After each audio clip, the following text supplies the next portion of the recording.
podcast so nice you'll wanna watch it twice. Filmoscopy. Fuck.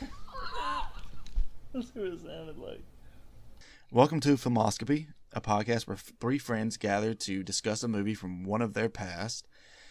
On this week's episode, we will be discussing Silent Hill. Joining me are Lance. Hola. And Owen. Hey! A very tipsy Owen. Silent Hill. Before we get into our first experiences with this, Silent Hill was released on April 21st, 2006, and it is based off the 1999 video game of the same name, loosely, which we'll get into that when we go over the plot. The film is directed by Christoph Gans, which he is a German filmmaker, I believe. Oh, German chocolate. What else has he directed? Because he hasn't really directed anything notable. Teletubbies. I mean, the last film he directed Silent Hill, or actually, yeah, he directed Silent Hill. Yeah, of course they were doing the movie. Yeah. And then 8 years later, he directed Beauty and the Beast, which was a French-German or a Franco-German adaptation of that story. And he hasn't done anything since. He did some other movies before Silent Hill, but again, nothing's notable. I heard you guys talking about, or I saw you guys talking about, is he coming back they're making a new Silent Hill movie and they're bringing him back or something? He's been working on it. So he's been working on a third film.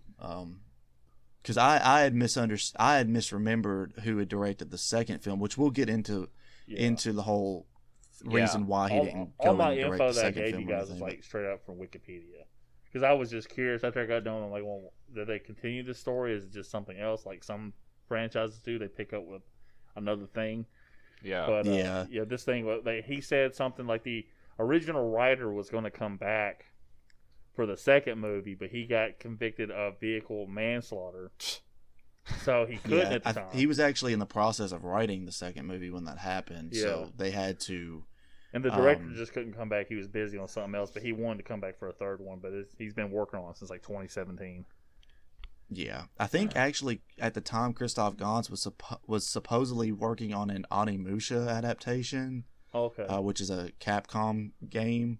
Yeah. And I guess it never came to be because, like I said, he didn't do anything for 8 years, or nothing was released for 8 years after Silent Hill. I'd like to discuss, as we go over this movie, if it's cool with you, Cody, movie adaptations of video games and why they fail for the most part.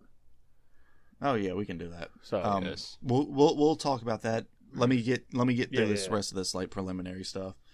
So Silent Hill has a runtime of 2 hours and 5 minutes.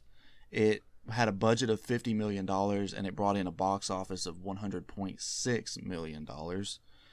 So it made its money. It made its money. I remember this movie when it came out. Everybody was like, "Oh, we're gonna go see the Silent Hill movie, dude. It's gonna be so scary." When did it come out again? Did it come out in November, Cody?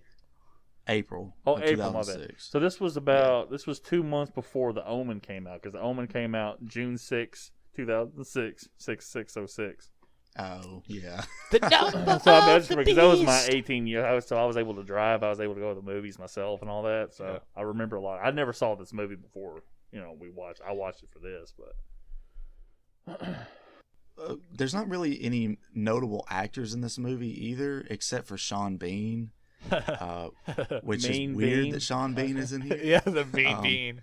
Yeah, it's kind of weird that he's in this movie because it does come off like a very sort of like a B movie, and I feel like I don't know if they were initially going for the B movie thing. Watching, I don't think had the actresses that okay, let's do this, because there's not many characters in this movie, obviously. Yeah, I don't know. It looks really good. It looks like too good for it aged pretty well if you ask me. I mean, but we'll get into it. Yeah, I mean, all I mean is that it doesn't really come off like a very super high production, but it also it's not as cheesy as a B movie. I think it's it's stuck somewhere in between. I mean, it helps that it was filmed dark, so you can't really tell about the wonky CGI, because obviously CGI's made leaps and bounds the last 14, 15 years now. So it's Yeah, almost 50 there's years old, one- this movie. Yeah. There's one scene in particular we'll get to that the CG is kind of weird. Yeah. And, other than that, one other notable person that did work on this film, the film had two composers. One of them is someone named Jeff Dana, which I've never heard of before. But the main composer was Akira Yamaoka, Yeah. who was the composer for most of the Silent Hill video game. Yeah. Oh, that's This bad. movie mostly, like, all the music in this movie is basically just from the game, so I don't Oh, see. yeah, I mean the yeah. opening thing, like you're messing around before we started recording. That's the theme song of the first game. Yeah. They They and use. I think I think they just use like a multitude of songs from the first 3 games because I recognize some shit like the end credits are from Silent Hill 3, and then there's some stuff from Silent Hill 2, like the theme of Laura and stuff. yeah.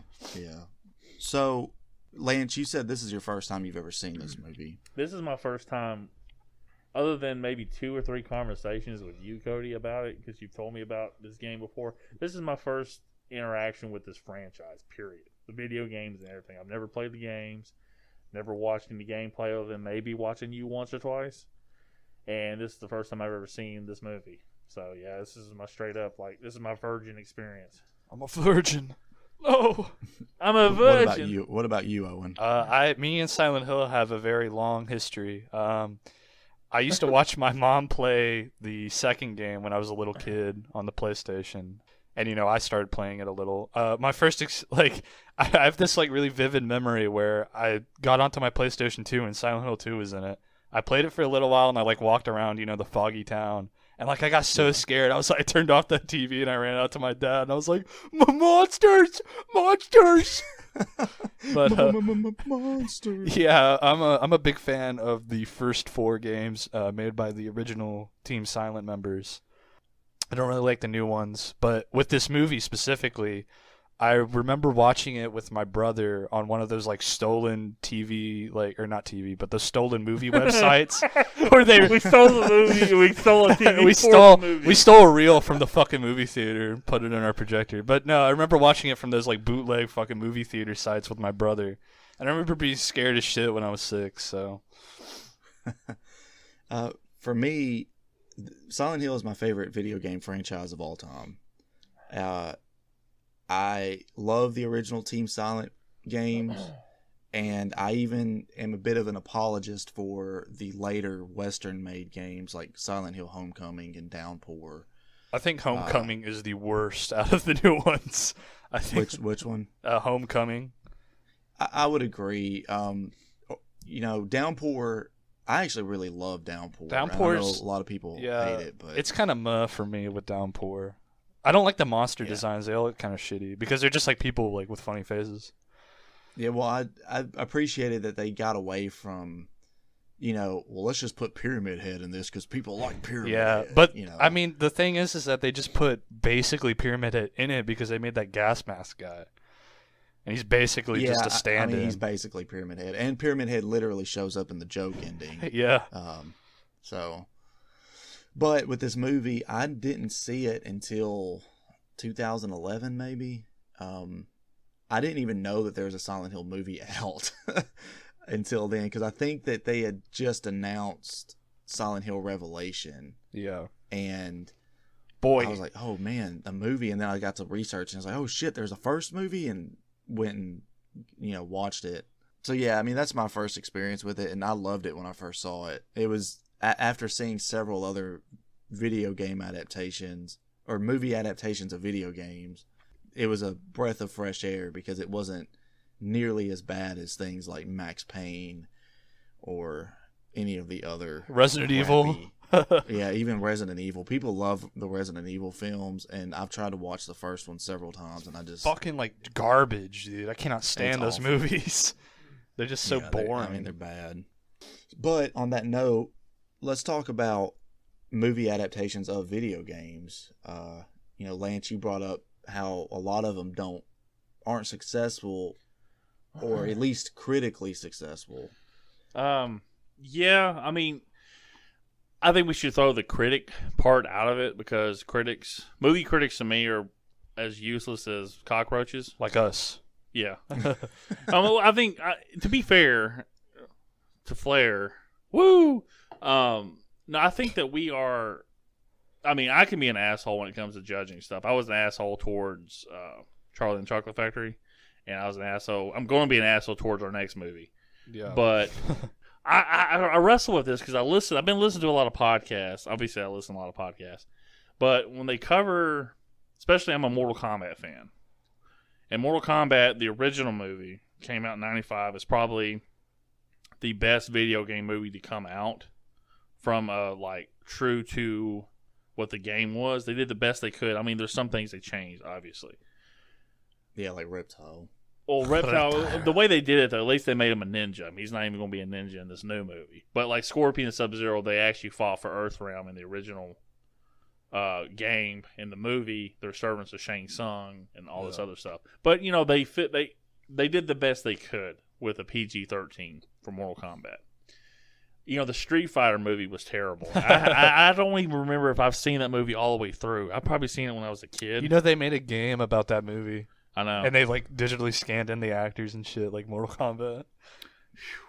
That is bad. Of course, you know, Street Fighter, I mean, that franchise, I don't know what the fuck they do. They're just like, let's just make 5 editions of the same game and add things to it so you can spend more money. Ultimate Mortal Kombat. They're like the original like fucking pyramid scheme.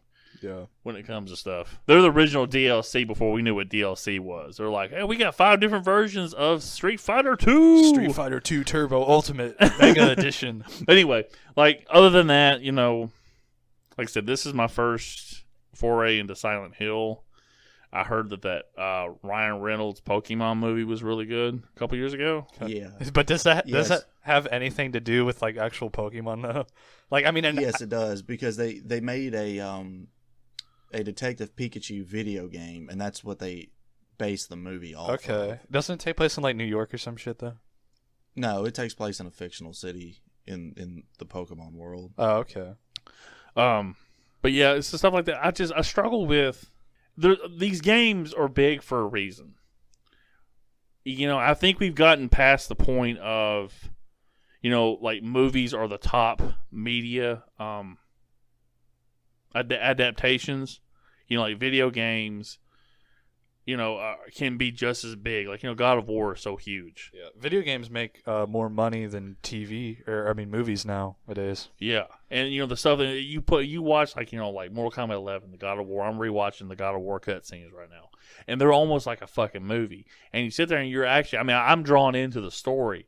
I am always curious why Hollywood just can't get it right. Is it because they just don't want to adapt a story straight up from a video game? They're like, well, we didn't make this. We want to do our Vince McMahon and try to put our own touch on it and just fuck it up. No. Yeah, I think especially in the early days, there were a lot of times where, you know, we talked on a previous episode about the Max Payne movie, how the guys that made that movie just had never played the game. They never, you know, referenced a script from the game or anything. It was they just kind of had a synopsis, I guess, and just rolled with it. Yeah. I mean, it was just a project for them to work on. Yeah, and I think a lot of times with Hollywood, you got like Hollywood execs that think, well, this works for gamers, but is it going to work for a movie-going audience? And so they change a lot of things in hopes that it'll appeal to a wider audience. But the thing nowadays is that the wider audience is mostly gamers anyway. Uh-huh. Yeah, you've seen, like, they have been coming back around on that nowadays because, like, a lot of the video game tie-in movies, like Detective Pikachu and stuff, you know, they take a lot more elements from the games. Even the Sonic movie, even though when it first came out, it had the disgusting Sonic. Yeah, I was going to bring that up. So in the last few years, movie adaptations of video games have actually done pretty well. You have Sonic the Hedgehog that came out last year. It made $320 million. You had Detective Pikachu the year before that, and it made $433 million. Rampage the year before that made $428 million. Angry Birds. The best. Yeah, Angry Birds, Tomb Raider. Even the newer Tomb Raider, while it wasn't a blowout hit like, you know, people were maybe expecting it to be, it still made $274 million. The Jumanji movie, the sequel. Well... And now, I mean, look, the new Mortal Kombat movie, it broke the record for highest viewed Red Band trailer of all time. Yeah, I'm disappointed with the situation we're in from a society standpoint, where people just can't go to the movies. Because I mean, I think there is a movie theater here in Carswell open. I'm gonna try to go see it. But it's like, how much money would this movie have made? Because I'm excited, and the thing is, there is a fingerprint of Hollywood imprinted on this movie, because they did add an original character that's supposed to be the casual viewer's introduction to the Mortal Kombat movie. Like, you will look at through the movie through his eyes, you're like, oh, this is Liu Kang, this is Scorpion or whatever. But it's still Hollywood. Instead of looking at it from, like, I mean, Curtis Stryker could have been that fucking character. He has no superpowers. Yeah, or Johnny Cage. Well, Johnny Cage does have. Well, Johnny Cage will be in it. They say he does live in this universe. They're planning for a sequel. Yeah. Hopefully. Well, will this new Mortal Kombat movie cover the events of the second game though? I think they're doing it their own little take, because Sub-Zero's working for Shang Tsung. In the first game, he was trying to assassinate Shang Tsung. It's been like, I just don't see how Stryker would fit in if it's just the first events. Oh, he's just a human being that's got no fucking just power. Like, let me in the tournament. He's like, let me in. Fuckers. But it's just like something you could. That's the way I'm looking at it from a Mortal Kombat quote unquote purist, even though the creators probably don't even give a shit. Yeah. But I mean, that's just like, it's just curious, like, you know. I mean, I looked at like a screenshot of all the people in the Street Fighter movie, the original, and the costumes look great from a video game standpoint, but it's like, you know, you could tell it was just kind of like, ugh, you know, it just looks bad. And it's just funny because Jean-Claude Van Damme, and I know this is us covering Silent Hill, so I apologize. Jean-Claude Van Damme, the guys who created Mortal Kombat wanted to have him in the game as Johnny Cage. That's who Johnny Cage is based off of. Yeah. That's who they wanted. Like, hey, we want to do this video game about kickboxing with you. And he's like, oh, no, thank you, guys. I'm not going to do it. So they ended up making this game, and it's become bigger than Street Fighter. And, you know, Jean-Claude Van Damme's career kind of went down the tubes after that. Mortal Kombat is still going strong. So it's just kind of funny. Yeah. Looking back at everything. Hey, I have a broader question. What do you guys think about video games and their status, their art status? You know what I mean? Artsy fartsy. Yeah. Do you guys? Could Marlon Brando make a video game? I don't think so. Yeah, but do you guys think that video games can be considered art? Yeah, I do. Art's an expression. I mean, it's in the vaguest terms, art is expression. I'm not Martin Scorsese. It's like, oh, this isn't cinema. Yeah. No, it's a fucking hell. God of War. I'm watching it right now. Golly damn, God of War 2018. Its cutscenes look better than this fucking movie we just watched. I mean, it's incredible the time and effort they put into this shit. Yeah, I think a lot of people who don't think that video games are just think of stuff like Tetris or Super Mario or something, you know. And I would argue that those games aren't art; they're just like fun games. But you know, even like we're covering Silent Hill, I'd say Silent Hill 2 is art, you know. Yeah, I mean, I think all that stuff really is like Cody. What's that game? The guy from The Walking Dead he's like a mailman walking across the earth and some shit. Death Stranding. Death Stranding. Yeah, I mean, I wouldn't play it because I'm not good at these fucking games. But I mean, that thing's fucking immaculate looking. Like what I mean, I know the PS5 and the new Xbox, whatever the fuck it's called, are incredible when it comes to quality. So I mean, some of this stuff looks better than the shit we watch on television. So, like the TV shows and stuff they actually put money into. And, you know.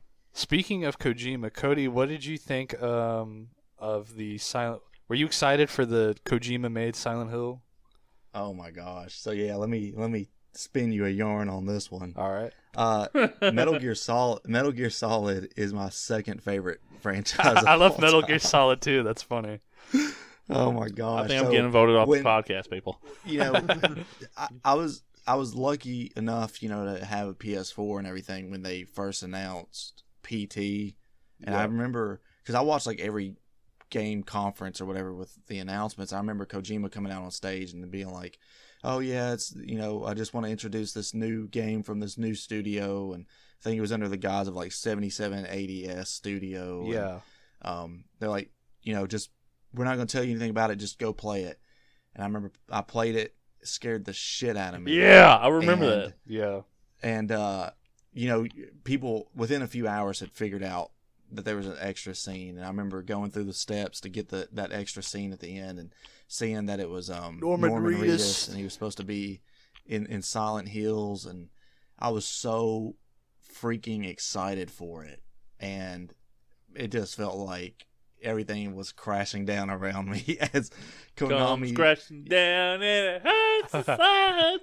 They gave like Kojima the fucking Kojima boot. gets booted out. They cancel Silent Hills. They pull PT from the PlayStation Store. I mean, it just. So what happened with man, that? What? Did you pay an $800 fee to buy a PlayStation 4 with PT on it? No, because and what was stupid is I had deleted PT off my console because I played through it a few times and I was like, all right, Damn, I just want to. You could have sold that shit. And then they got rid of it and they wouldn't even let you re-download it to your console anymore, and I was just screwed, which I learned to accept it over time. Yeah. That's the PS4 he sold to me too. Damn, dude, you could have had the gold there. I wonder if Konami has it like on a fucking storage drive somewhere. Someone needs to Probably break into Konami, fucking espionage that shit out of there. Real quick, what happened with the? Why did that deal fall apart? There's all kinds of rumors. Kojima's never told his side of the story. Konami said they were just restructuring internally, which when you look back at the last few years, it makes sense because they really haven't put out a lot of games. I mean, they've had some like classic collections come out, and I think they made a new Contra game last year, the year before. Focusing on pachinko now. Yeah, and also Konami in Japan is like a big health, like they have health spas and stuff. So they wink, they make wink, a lot of nod, money nod, elsewhere. happy Look, look, look, look. And Cody didn't hear that. I heard it. Oh, okay. But, rumors that were going around was that Kojima's relationship with Konami was falling apart because he had gone over budget on Metal Gear Solid 5, and it took longer than they wanted it to, and it just felt, I guess there was like a power struggle of sorts, so they kind of just let him go. Let me ask you this: the Metal Gear Solid 5, was it a good game though? That's contentious. I didn't like it. I liked the gameplay, but there was no story. Like it was completely scrapped, basically. To me, it didn't feel like a Metal Gear Solid game because one of the things I think of when I think back on Metal Gear Solid are like the cast of like villains in the game and how iconic a lot of them are. And Metal Gear Solid 5 just didn't have any of that. Yeah, there's there's Skullface, who's the most boring fucker on the planet, and that's it. Yeah, and plus a lot of it was connected to like Peace Walker's story, which Peace Walker was a PSP game, that I didn't play. Yeah, so, you should get the HD collection. It has Peace Walker on it. You can play it on. Well, I had the HD collection, and I tried Peace Walker for like 20 minutes. I was like, I hate this crap. I'm gonna go back and play Metal Gear Solid 3. It's so mobile gamified. There's a lot of shit about Peace Walker that I don't like. I don't even really like that game's characters all that much. I don't like what they do with. Like, there's this problem with the newer Metal Gear Solid games that I have, and it's where they have to bring back the old characters, like, and put them, like, give them a fucking role in this new game. Like, MGS4 is, like, really bad about it. Like, why is the team from MGS3, your radio team, why are they the Patriots? That's so fucking stupid. Like, we had to bring them back, the fans wanted them. Why the fuck is Vamp back? I hate Vamp. Fuck him. Like they had this like big problem where they just could not. I don't know if the writers just could not or didn't want to just create new fucking characters that felt like realistic. Because like a big thing about MGS1 to me is that all the characters feel pretty. I mean, of course it's animeified, but they all feel pretty realistic. They have like their own goals and accomplishments and shit. But then now it's like in MGS4, it's like, oh well, this is fucking Vamp, he's half vampire and fucking full on crazy. Vampire, you say? Yeah, the world's a vampire. The world is a vampire. Dun, dun, dun, dun. But thank you for my MGS tangent. But yeah. So how do you feel about Tekken? I'm just kidding. But yeah, so and currently with the standing of Silent Hill as a franchise, there's been rumors swirling around the last few years. The latest rumors suggest that there's 2 games in the works, with the most prominent rumors being that Sony is making a game. Like they've struck a deal with Konami to make a PlayStation 5 exclusive game. And then Bloober Team, which is a Polish studio, I believe. They've made a name for themselves making horror games the last few years. Are also making a Silent Hill game. Do you have any hope that they'll be good? I like Bloober Team a lot. What have they made? They made the Layers of Fear games. Chocolate Cake. They made Observer, the Blair Witch game, and most recently they released The Medium. Did you ever play the Blair Witch game, Cody? I'm just curious. I played it. I played it for a few minutes, but I haven't like actually played through the whole thing yet. How long has that game been out? A couple years, but it was one of those things. Like Bloober Team has a lot of deals with Microsoft where they'll release their game on Xbox, and then like 6 to 8 months later, it'll come out on PlayStation. So it's not really a Xbox exclusive. No, yeah, it's like a timed deal. That's PlayStation's better. I'm just kidding. But the Sony game is rumored like to have the director from the original Team Silent. Yeah. Yeah, because he's still like kind of a big name. I think the last game he made was like Gravity Rush or something. And of course he made Siren and stuff. Which he recently, in recent weeks, left Sony and started his own game studio where he's making a new horror game. So, I mean, time will tell if any of these rumors are true. But I try not to keep my hopes up. It's funny because, you know. It's funny how all of like the Team Silent members that made the original games, like, most of them are like on fucking mobile games and shit that Konami makes, or making like pachinko machines. Yeah. It's like so much wasted. Really wasted fucking talent. Hey, real quick though, I don't think you guys. I don't know if I actually posed this question. What do you guys feel? Why Hollywood can't get it right with movies from video games? Sorry, repeat the question. Well, you have a chicken that crosses the road. Yeah. No. What I'm saying was like, what do you guys? Why do you think that Hollywood struggles to like make accurate adaptations to these video games that fans love and are popular? I mean, they're popular enough to get a movie made. So I mean, you've already hit one hurdle.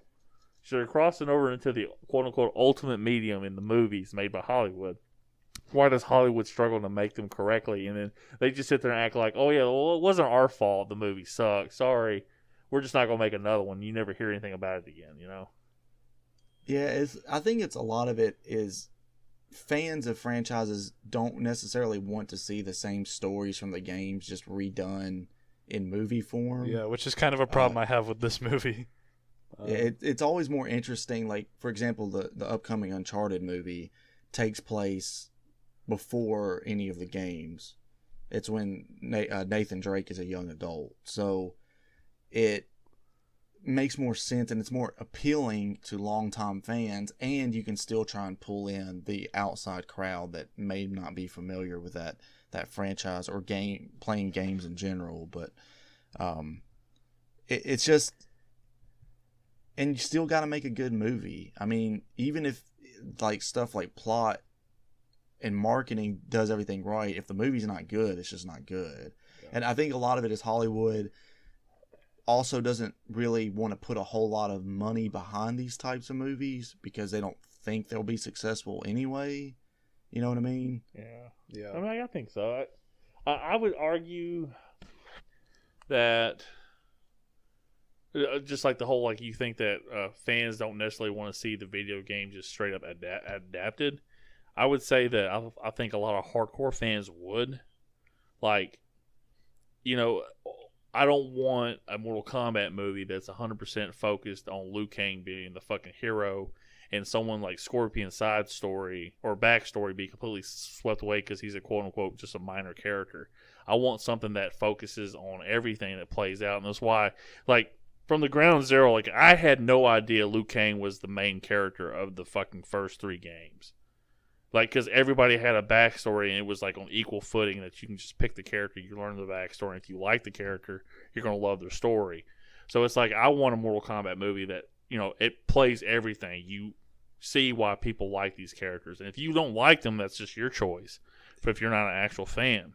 Yeah. But I want the actual, there's things I have played in video games. I'm like, man, if they could fucking act this out in a fucking blockbuster movie and everybody see it the way I see it, I would love it. it would be incredible. I mean, this is my point of view on that. Yeah, But my 2 cents is about the question of why video games movies have been so bad. Is that I just think that a lot of the producers just don't have much faith in it, or well, they used to not, I especially think like, maybe it might be studios.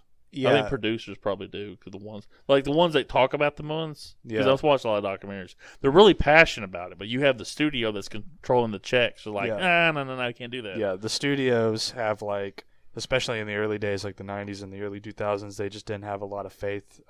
They want to try to reach the widest possible audience. And I also don't think that a lot of directors either A, haven't played the games, or B, that a lot of talented directors just don't want to do like video game adaptations. They want to go out and do something, on their own, like original visions or something like that. Yeah. It's just disappointing because, there's a lot of good media out there that's taking forever. Like, it took them, forever to get somewhat comic book accurate movies, like with the MCU. Yeah, comic books had a lot of the same problems that video games had. Yeah. And then the MCU came out and everybody takes the shit seriously because they put the resources in what we see, like the actors, and got good actors. And even then, I would say that the MCU, like the Disney superhero movies, they're a lot more. I'd say they're a lot more lighthearted, kind of in tone, than some of the comic books. But that's the thing going for, like, you were talking about the wider audience. Like, they somehow mastered it, but yeah, they hardcore fans still they got like enjoy a it. really good balance going on there. Yeah. But then going back to Cody's point of view about the original story, look what Christopher Nolan did with Batman. Like, he took elements of the comic books, but he completely put his own twist on everything. He said, "Where's the console? Where's the console?" So I mean, it's you guys are right on both sides. I was just really curious because I'm probably not going to talk much more on this episode since this is y'all's show here today. Good talk, champ. I'll see you guys later. Bye. Boom. Bye, boom, boom. All right, now that he's gone, Cody. Oh my god. Yeah. So, quick note that I found about Sean Bean's role in this film. Originally, they only planned for him to appear in the beginning and end of the film, but the studio wanted a male lead, and so they squeezed more of his plot into the It feels like film. that, too. It feels so much like that, because his sequences are so fucking just, like, dull and pointless. Yeah, they're absolutely... I was thinking that while watching this again today. I thought, man, this movie would be so much cleaner if they just did not do all this extra Sean Bean stuff. Yeah, it's just fucking like plotting, it's so boring. Yeah, because they could have gotten all of that other stuff across. We didn't need to know that there was some random cop 30 years ago in Silent Hill that carried Alessa to the hospital. He touched the cage and his hands are hurting. Yeah, I mean... But it wasn't that supposed to be the same cop? Yeah, that was the same Detective Gucci, dude. Why does he look the fucking same? Like he hadn't aged. Because he's a time traveler. Gucci gang.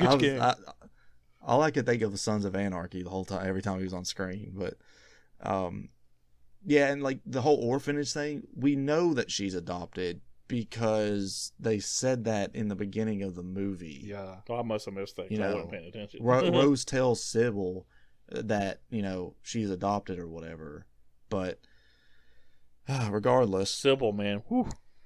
Sybil Bennett. What about Sybil? Whew.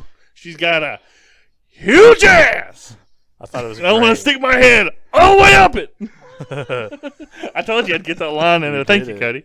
He finally did. He was setting me up for that. You set him up, fucking knocked him down. But yeah, she the actress that played on The Walking Dead. Walking Head. Do you remember that she was in the first couple seasons? She had the long hair, blonde hair. She was that bitch. Dude, it's Silent Hill and Walking Dead are connected. Yeah, I know. No, I don't remember. Well, she was it's been years. Well, they had that old guy that had the RV that they were riding around. Oh, he was kinda she's that lady. Okay, yeah. Yeah, she was always just a fucking bitch. Her sister ended up getting killed, and she ended up fucking the governor. Fucking and all that. Oh, yeah, I know who you're talking about. Yeah, that was her. I had no idea. I'm like, well, damn. Of course, I mean, that show was like 2010, 2012 when it started up. 2010. Something like that. This was 2006. And I recognize, Sean Bean is his name. Yeah. And I think I recognized the main actress, too. But, I mean, I wasn't, that was about it. The thing, I mean, we'll just get to it because there's some questions I have about the characters, not them, but the screaming charcoal babies that were chasing her. Yeah, they're like adapted from the games, but they don't look. Yeah, like they're. I think they're supposed to be like the gray children or whatever from the first game. In the first game, in the game, they have like no face, and they're like little kids that carry knives. And like the people that are all like, I don't know, man. I'll let Cody take on the show. I'll ask questions. Sorry. Go. So, jumping into the plot, it immediately is kicking off. They're panicking. You're introduced to Rose Da Silva and Christopher Da Silva, and they're looking for their daughter. They changed their fucking names. They're not Masons anymore. Yeah, which is weird because, and it's also bizarre because this plot is very much pulls from the plot of the first Silent Hill game, but there are key things that are changed, and sometimes it's questionable why they changed them. Yeah. Like for example, Rose and Christopher are both basically Harry Mason. Yeah. Because in the game, what about Harry Mason is a single dad. His wife like died off screen like before the game started. Yeah. And they're traveling to Silent Hill because it's described as like a vacation town or something. Yeah. And they get in a wreck, and the car crash scene in the first game is almost shot for shot how it is in this movie. Yeah. Where you see Alessa walk out into the street, and Harry's like, "I'm gonna hit this bitch." Harry swerves. Did you see that squirrel? Hits his head. Yeah. But so they're panicking. They're looking for their daughter, Sharon, who is more than meets the eye, like a transformer. Yeah, she played in Twilight, the third one. Oh yeah, she was the little girl that got tore up at the end by the Valkyrie. Bree Tanner or something like that. Yeah, she was that character that was changed by like one of Victoria's people, and she was all scared, and they were going to try to save her. On her acting ability in this movie, her first line, "Siren Hill." Well, God. Even like afterwards, when it's like when Rose shows her the drawings, like, "Did you do these, Sharon?" And she's like, "No, Mommy, who did that?" It's just like, oh gosh, this is not very good. Settle down. And about those drawings, like, I mean, what's the big deal? That's what I drew in like first grade. Come on, what's the deal with these drawings? What's the deal? So the parents discuss it, and Rose wants to take Sharon to Silent Hill to find out what's going on, and Chris is like against it. He thinks that they just need to take her to the hospital and give her some more medication. Fucking pill the bitch up. He's actually taking the pills. He's like, "Fuck yeah, dude." He's like, "Oh yeah." He's like, "I'm on Percocet, fucking Molly, dude. I got it all." He's like, "Look, we're going to adopt this baby, but there's 2 rules of the house. 1, give me all your fucking Percocets. And 2, stay away from my fucking Percocets." So they take off to go to Silent Hill. At one point, they stop at a gas station. You find out that he's cut the credit cards off, whatever. That was pretty quick to do that. I have a hard time believing that would have happened that quick in 2006. Like, how'd you cut off hell, I have a hard time trying to talk to my bank about a transaction I made. Like, you turn off the thing, like, okay, you got to go through 14 steps of identification. Okay. It's weird that he did have that broadband internet apparently, because when he started searching up Silent Hill and haunted towns, that shit was loading real quick. Yeah, he didn't have no dial-up. What if he like searched it? You hear the. He gets on his computer. He types www.pornhub.com. He's like, "I'm doing research." I mean, what's some Percocets, please? He's like, "Please." Real quick, I was really confused because I feel like I looked down at my phone and then look back up, and they're already driving to the town. Yeah, it's really quick. It's okay, because I usually get on Wikipedia, and I didn't spoil this movie for myself. I was just looking at like production stuff because I'm always curious about that stuff.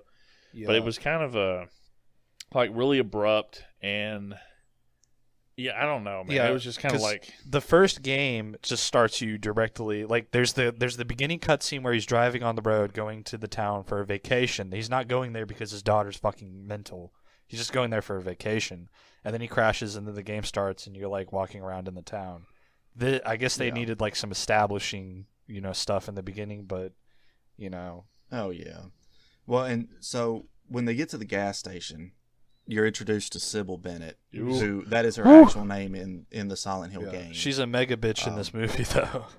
At least in the beginning. Ooh, For no reason. yeah, That's in the beginning, probably what she drives is. my attraction. You're like, oh. In the game, I remember her being like more helpful and friendly because she's just as confused as Yeah, Harry she as just to gives what's him a going fucking on. gun because I guess that's how Japanese people think Americans greet each other. Here's a gun. Yeah. Take this. Only they're not like that far off. To be quite honest with you, they were just 20 years ahead of the curve. They got it, dude. So this gray dimension that they go into when they get to the town, Yeah. what the fuck is it? Well, it's not really explained in the movie, but in the games, and I know there's some contention about it. Feel free to butt in, Cody, if you have anything to say about it. But my understanding from what I've learned from the first 4 games is that, and I'm basically just going to go over the lore of the games, is the town is like a sacred place to a bunch of Native Americans before, colonists settled there. Ooh, it's rough. No, not that kind. I don't know if they introduced that plot point. No, they in the don't. First couple In games. They do in the second game because Mary says it a little bit. And Mary. Yeah. How do you know her name? Yeah, basically in the first game, all you really know, you find out that the town Has a cult. there's a cult that's basically trying to bring their god to life. Yeah, and they gave up, like the head church lady gave up her daughter to birth the god. Oh. Okay. Now, Yeah. the difference between the story in the movie and the game is that the cult in the movie is, of course, like now a Christian cult. But a big thing is that they didn't, and kind of a contention within the fan bases is that they were trying to impregnate the head church lady in the games was trying to impregnate her daughter with the seed of the god, the seed. Yeah. But she wasn't burning her. What had happened is that They left the light on too long. yeah, they left the light on. They left the oven on accidentally. But the daughter was psychic, and that's a big thing of the thing is that Alessa in the video games is psychic, and she was under a lot of stress, and so therefore her like or I forget what the term is, but her psychic power caused like the boiler of the house to explode and catch fire. And so her entire house was like fire and burnt. And so they put her in the hospital and the ritual failed, so they were trying to create another ritual to birth the god in another way. But she split. Yeah. She, like a lot like in this movie, she split into two parts. Kami and Piccolo. And her innocent, basically there's the innocent part of her again that's Kami. out in the actual world, and the reason that Harry actually it's kind of implied that Harry was going to Silent Hill because like I said, they thought it was a vacation town, but the cult was luring him there because they needed his daughter, which I think if I remember right in the game, her name is Cheryl. Yeah, that's it. That sounds more interesting than what happened in this movie. Cheryl, yeah. It is like infinitely more interesting. Like I'm not so- trying to put the movie down, but like it seemed like they took that and dumbed it down. Like, okay, we got this radical Christian cult. It is kind of like there's a lot to the video games, and especially the first game. They really don't give you a whole lot. You have to find it yourself, basically. Yeah, you have to read documents and stuff to gather a lot of the story. But in the game, the cult needs Cheryl to like basically merge her back with Alessa, so that they can try to do the ritual again and birth properly. the god to create the end of the world. Yeah, but Alessa does not want that to happen. Yeah, so. A big difference between the movie and the game is that Alessa in the movie is basically evil. She wants to like kill all the cultists and shit, or she wants to just kill everybody basically. But in the game, Alessa's good. She does not want this evil god to be birthed into the world. She's trying to prevent it. That's why she split in two. Yeah. Okay. And what is the mom's basically- name in the movie? The one in Silent Hill? Delia. Dahlia. Yeah, Dahlia Gillespie. So Her throwback though. Yeah, that's Woo! another. That's another Sweet difference I was gonna bring up is Dahlia in this film is more like an outcast. Yeah. They split the Dahlia. Damn it, I can't say her fucking name. But they split her. Dahlia. Yeah, they split her in the game. In the movie, they split her character into two characters, which is who's the head of the church in the movie? What's her name? Let me look up her name because I can't remember. What her name Yeah, I is. can't And remember. that throwback to Dahlia though with her red hair. Yeah. Woo. Even with all that suit and shit over her, dude. Woo. Come on, dude. Her name is Christabella. Yeah, they split Dahlia's character into Christabella and Dahlia in the movie. Mm-hmm. Yeah, because Dahlia is like the cult leader in the game. Yeah. And Alessa's mother still. Mm-hmm. So yeah. Okay. A lot of changes. It felt that way Yeah. because, I don't know, man. There's which we'll get into more of those changes as we go through the plot. yeah. I just do But, the best you can to explain like the fucking gray people that's got no arms, like the ones that look like they're cocooned. Yeah, there are with lore. legs. There are lore explanations in the game for why those monsters appear, but there aren't really in the movie. Yeah, in the movie, like when Yeah. she goes down to when she's trying to get to level A, down at the bottom of the hotel. Are you talking about the tongue flicking guy? No, I'm talking about all Okay. those white people. Looks like they got bags over their The head. what? Those are the cultists, aren't they? No. Oh, the bubble-headed nurses is what you're talking Yeah, about. With I the guess so. titties. Yeah, I was like, this is 2006, and literally everybody's showing some titties. Titty, baby. Even these zombies Well, that got titties. The nurses are actually in the Silent Hill game. Yeah, they're from the second They're game. pulled though. directly from it. Yeah. They're from the second one, yeah. Because okay, Yeah, just so- keep going. You're We're- good, Cody. Let's go through the plot. We'll get to that. We're about to nerd out all over Silent Hill That's lore. not- so we may as well go ahead and talk about it now. But in the first game, the creatures of the town are basically from the Black being Lagoon. Yeah, created by Alessa. yeah, they're being projected by Alessa's, like, it's like a nightmare. Her nightmare is being projected onto the town. right, in the which is game. why you get that Yeah, in the switch game. between the fog town and like the industrial, Metal. rusted world. Yeah. that pops up. Yeah, in the game, Which- they're not supposed to be, like, separate dimensions, I don't think. It's just supposed to be her, like, nightmares being psychically projected onto the town. Creatures and all. Yeah, yeah. So, but in the second game, the monsters are more. It's the idea is introduced that the monsters in the town are pulled from the psyche of everybody that's in the town. So, like Yeah. James, Who's the main character of the who's the second game? yeah, he's the main character of the second game.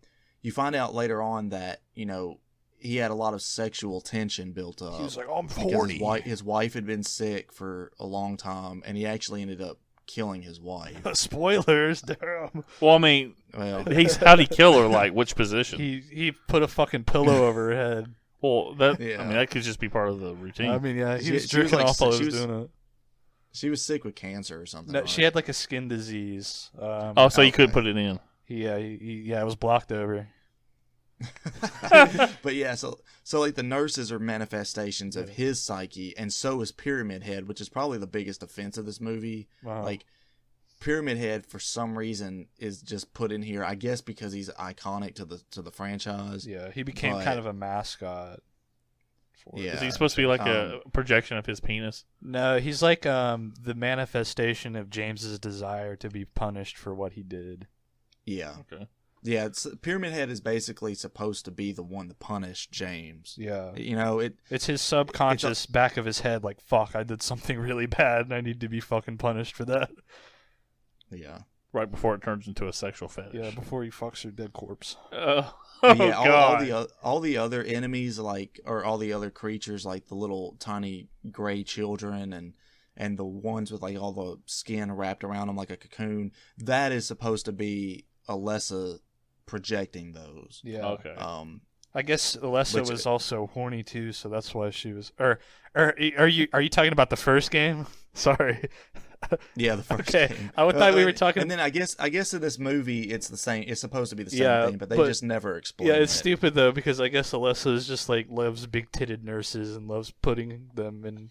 as Yeah, so the monster nurses form. are part of her. Like, Well, I guess Lisa Garland is kind Yeah, of tangibly related, but you don't know. Yeah, Lisa Garland is actually in the movie, which Yeah. we'll get to that one. Yeah, let's save that off. That. Yeah. So you're introduced to Sybil at the gas station. She seems weirdly like paranoid. Yeah, she's very confrontational. She's like, "I'm gonna shoot you, Yeah. motherfucker." Who is this? Who is this maybe girl? she's sexually Who is this? frustrated. It's like, this is my daughter, please. No, it's not. Fucking liar. How do I know? Where's the birth certificate? Well, you did, yeah, no, that's one that. But I kind of understand it from that standpoint because she's like, freaking out in her mom's arms. Yeah. And, Yeah. and But it's I mean, like, kids do that. Kids act like little fucking assholes. well, I know that, but I mean, how do you decipher that as a cop though? I mean, Because you look at her backstory. I'm not. I mean, I'm if not, the like, kid's saying, "Help me, I'm being held hostage," well, maybe then we get ice cream. They're like, no, I wanted chocolate. yeah, like that bitch stole that kid. You Yeah. know, I mean, I But, understand you know, your they- coming point, but They give a plot reason for her being so like because that one you know, guy concerned about stole the kid and threw him down But- the shaft or whatever, the well. or So whatever. she thinks that that's just that 1 in a million shot will just happen again, just exactly the same way. it. So, and I guess when she went up to Silent Hill that time, Silent Hill was normal, Yeah. and then now when she's gone back, she's trapped in the other world. That was so wild when that happened, man. That was like, Yeah. So basically, to talk about that real quick, I think if I remember correctly, the theory is that if you're someone with like a good conscience and like you're free of guilt or basically you're not tainted in any way, Yeah. Like, the town will just present itself as being completely normal. yeah, you're like, your But- guilty conscience isn't projecting onto the town. Yeah. But So, there's also the that's- cult-related shit, which doesn't care either way. If you're guilty or not, Yeah. it'll just project itself no matter what. Yeah, and so like with Sybil in the movie, I guess the way you could assume the reason for her being trapped the second time she goes up there is because the memory of what happened before, about the boy being thrown down the mine shaft and all that, is probably, it weighs on her mind so much that she ends up being trapped in that other dimension. so in this movie, did the town or Alessa? Okay, I guess Alessa brought them into her dimension, Yeah. and she didn't. That's why, like Sean Bean's character and that Yeah. cop could go in there and I'm just pretty walk around sure, freely. yeah, that's what's supposed to be happening Yeah. in that one. Yeah, I think that's right. And the one thing I thought was kind of stupid when Sean Bean did go up there, I know this is jumping ahead, and you know he was like, "I heard her, I smelled her." He goes, "Here, put your mask on and breathe through your mask." And I'm like, he's breathing his own carbon monoxide. He's got coronavirus. It's not even a fucking mask you use for like breathing. It's an N95 mask. He's like 6 feet apart. Well, the reason they tell him to put the mask on is because there's ash in there. Yeah, but it's the way he said it. Though. He goes, "Here, breathe. breathe in your mask. You'll feel better." I'm like, he's breathing his own carbon monoxide. I'm like, Do you want to talk about how they changed the town from like a weird Maine town to like fucking Centralia, Pennsylvania in the movie? Yeah, so I did want to talk about that. So Centralia, Pennsylvania is a real town, and you can go look up videos of people going to this town, and it is eerie as fuck. Did they shoot scenes in the movie in that town? I don't think so. Oh, that's lame. they shot it in Maine. Like, all right, we're gonna base this off of Pennsylvania, but we're gonna shoot it in the actual town. What happened was that in the games it's set Silent Hill's supposed to be in Maine, and there's no like ash or burning shit. It's just foggy. That's it. But in this one, they were like, "Dude, Centralia is so cool." So then they said it was filmed. This was filmed in Canada. So Canada, eh? Yeah, some lady in the fucking movie says sorry. I swear to God, like fucking really? Sorry? Yeah, like Nickelback. It's not like you to say sorry. I've never thought about that. That's awesome. So I love Drunk Owen. If you look, you can look up videos I'm sober. online of this town, and people have gone there. But there was a coal mine under the town that caught on fire, and ash basically just like pours from the openings and falls from the sky, and it looks like snow, but again, it's nothing but ash, and it's basically uninhabitable. Except there are people that legitimately live in that town still because they just refuse to leave after all that stuff happened. They're like, we got a constant buzz. What the fuck's wrong with you? They're like, fuck yeah, dude, toke it. So have you seen videos or like when you talk about this? Have they interviewed people that live in the town or whatever?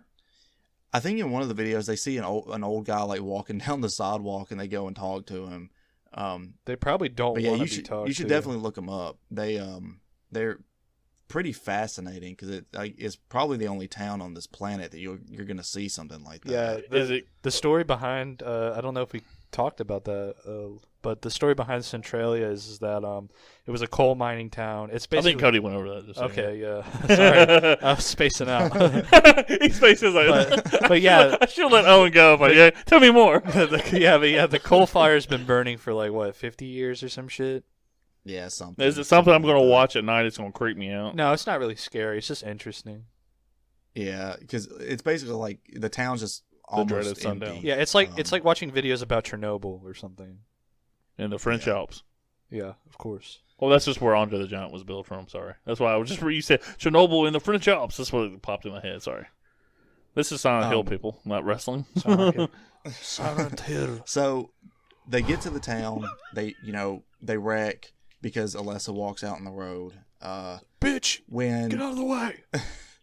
when Rose wakes up, Sharon is gone, and Sybil comes up and arrests her. No. She goes. Right? She goes looking first. Remember, that's when she goes into the town and the sirens go off. Everything is dark. That's right. And and she sees the gray children. Yeah, what's up with the dude with the gas mask who looks like he's been crucified? He's supposed to be a cultist. I think in the movie. Oh, so he got caught outside the. Yeah, I guess so. And in the Yeah. game, that same exact sequence happens when you're looking for Cheryl. But the body up there is just a body, you know. And there also is like a little hospital bed in the game too. Okay, that kind of makes sense. That guy's like, he's like breathing. Of course, it looks weird. It looks like he's bleeding. Yeah, he's been like gutted open and hung up on the thing. Okay, I didn't know how, because like I say, everything's so fucking dark. When it gets dark in the town, you can't see anything. Because I get the whole CGI thing. It masks a lot. Yeah. But I was just curious. I didn't understand what that was. And like, I don't know, they had that little bird with them in the cage later on in the movie. That is a cool thing. That like, is kind kinda, of warned them, like, hey, it's Yeah. about to happen. Of course, it doesn't matter. They all get like caught up with the insects anyway, those three guys. Yeah. But Yeah. that was just I was just kind of curious. The one thing I do not understand, she's chasing after this little girl. If you are in a fucking town that you've never been in and it looks deserted and your daughter's missing and you're chasing after this girl thinking it's your daughter, don't you think your daughter wouldn't be running away from you? She's like, hey, she keeps like calling out her daughter's name like that's her running playing a game with her or some shit. Yeah. I'm like, which I would be staying I in my think fucking car like, see, bitch. I mean, well, like with Rose, I think, it's probably just one of those things, like adrenaline's pumping and she's just trying to get to her daughter. And I know Alessa is probably trying to lead her to where she is because she needs her to get inside the church, which we find out later on. Yeah, that was, man, some weird shit. But yeah, so she finds her way back to the car. Everything's gone back to normal, or Silent Hill's normal. And then Sybil arrests her. She tries to call Chris, and you find out when the message goes through on Chris's phone, it's all like broken up and there's static and everything. Sybil arrests her, and then there's a creature that comes up. Is it the one that's like wrapped up like a cocoon? Yeah, well, Sybil says, hey, excuse me, I'm a police officer. Can you help us? And then that thing starts walking, but it's like, cockeyed and shit. yeah. But it spits some kind of blood it's that's got like acid almost. It's like it's got like lava or some acidic shit. blood. Yeah, that's what it is. And then you also, this is a cool note for Silent Hill fans, when it gets close, or as it's approaching, her radio and Rose's phone like starts getting a lot of like static on it. Yeah.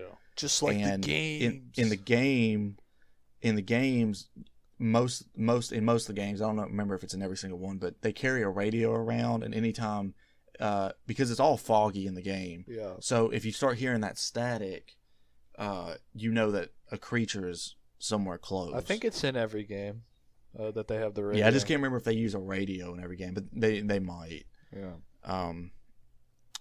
So yeah, then they go wandering through the town. Rose is handcuffed. Oh, shit, what happens? I can't remember. They run into Dahlia for the first time. Yeah. She does. Right. Well, actually, she had run into Dahlia first because she runs back to the car and gets in it and then tries to start it. And that's when Sybil She's like, look at this comes picture up of my with daughter. her big juicy ass. And I'm just kidding. But yeah, she like Rose, if I remember correctly, she sees all this. She wakes up in the bowling alley after the wave of Alessa's nightmares happened or whatever. She sees Dahlia. Dahlia sees that picture of her daughter on her necklace thinking it's Alessa. And, she says some kind of cryptic shit as she walks away. She runs back to the car, gets in it, and that's when Sybil comes up. Oh, okay. And then, Sybil's like, okay, we're going to walk this way because the car won't start. And they go over there, and then the road is, like, it looks like the road is caved in, but it's just, I guess it's a projection because Rose drives over it, no problem. Yeah. Later on, sorry. Spoiler alert. At some point, she finds out that Alessa exists and how she was burned alive or whatever. Yeah, I don't know. Because she keeps chasing this girl throughout that little school, thinking that it's Sharon? Is that the kid's name? Yeah, I think so, right? Yeah, Sharon. Sharon. She keeps looking for Sharon, but she seems like it's just like out of race. The thing that fucking was freaking when she got into the bathroom and she was looking through the stalls because she was trying to find the little girl that I guess she thinks is her daughter still. Then they have that one person wrapped up in the barbed wire that's like dead in the stall. Yeah, that's the guy who. Did you catch up on? Did you notice his little name tag? Oh, he was the guy that raped her, right? Yeah. Oh shit! I had no idea. Yeah, dude. So, and that was him reanimated too, walking out. He had that thing around his eyes, and he was like crawling. He was like, ah! When the nightmare happens. I think so. I just thought it was funny that he was flicking his little tongue. So I remember just laughing at that. I was like, oh shit, that's fucking weird. But yeah, there's a lot of in the school, she goes to the school because she finds a drawing, right, of the school. Yeah, in her car. Yeah, and that's something else that's common in that first game, at least, where Harry finds like these children's drawings that are like clues. yeah. Because the game doesn't outright tell you like, hey, you need to go here, like follow the checkpoint. You have to find clues to like figure out where you need to go next. Yeah. In the school, the nightmare realm reappears.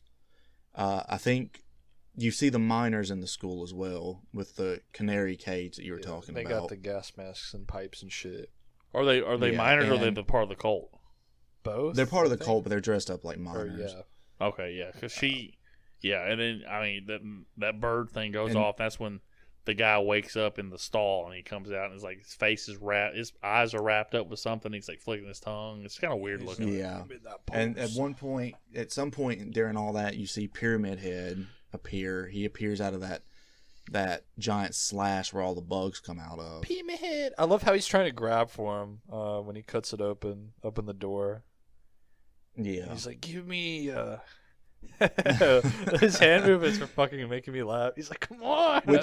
Which something that's always bothered me about this movie is he's in the credits, he's not credited as Pyramid Head. He's called Red Pyramid. Yeah, well, that's what they call him in the second game, kind of. Well, I think James says in the second game like a couple times Pyramid Head, but he also says like a ton of times he's like that red pyramid thing.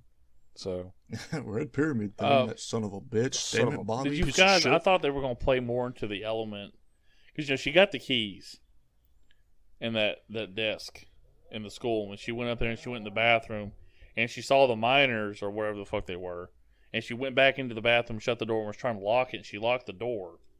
Yeah. But then the nightmare starts happening, and then everything turns into the nightmare. And there's some buggers. And then, that guy he comes out of the stall. He's like, he's making a weird noise and shit. But she just takes off running. I thought they were going to play into, she just locked the door, and she can't get out of the bathroom. But they didn't. She just took off running down the hill. It was really fucking weird. Yeah. Well, that's something that happens in the games is like, in the transition between the two realms, certain passageways and doors will open up that weren't open in the fall. I don't know if that's what they were going for there, though. I think that was something they forgot. Yeah, I think the director was just like, she runs away. Yeah, probably. You're probably right. So when she's trying to get away from the bugs, Sybil shows up. She pulls her out. Or no, she's on the ground, and I think the bugs are coming after her or something, right? Sybil grabs her and drags her into that room. But anyway, the realm goes back to the fog world. Pyramid Head wanders off. The bugs like dry up and crumble. Yeah, that was fucking weird, and everything goes back to normal. Like, the wall's like all fucked up, and then when the dream world ends, or the dream, whatever you call it, ends, everything just kind of like it just reappears slowly. It's a Yeah. cool transition. That part's pretty cool in this movie. Yeah.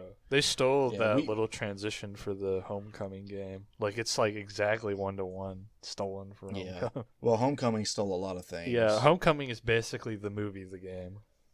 No, Homecoming is, like they talk about all the time. These games are inspired by Jacob's Ladder. Yeah. The opening to Homecoming is literally the Yeah, opening it's to Jacob's Ladder. it straight up It's is. weird. Yeah. So they meet up. They find Anna, who seems a little odd. She says she's looking for food, and they're at a hotel. And in one of the hotel like out boxes or something, they find another drawing.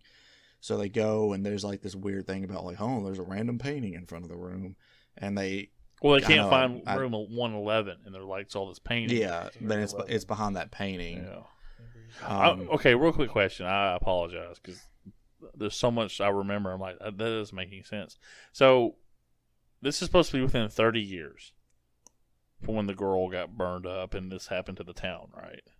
Yes. Okay.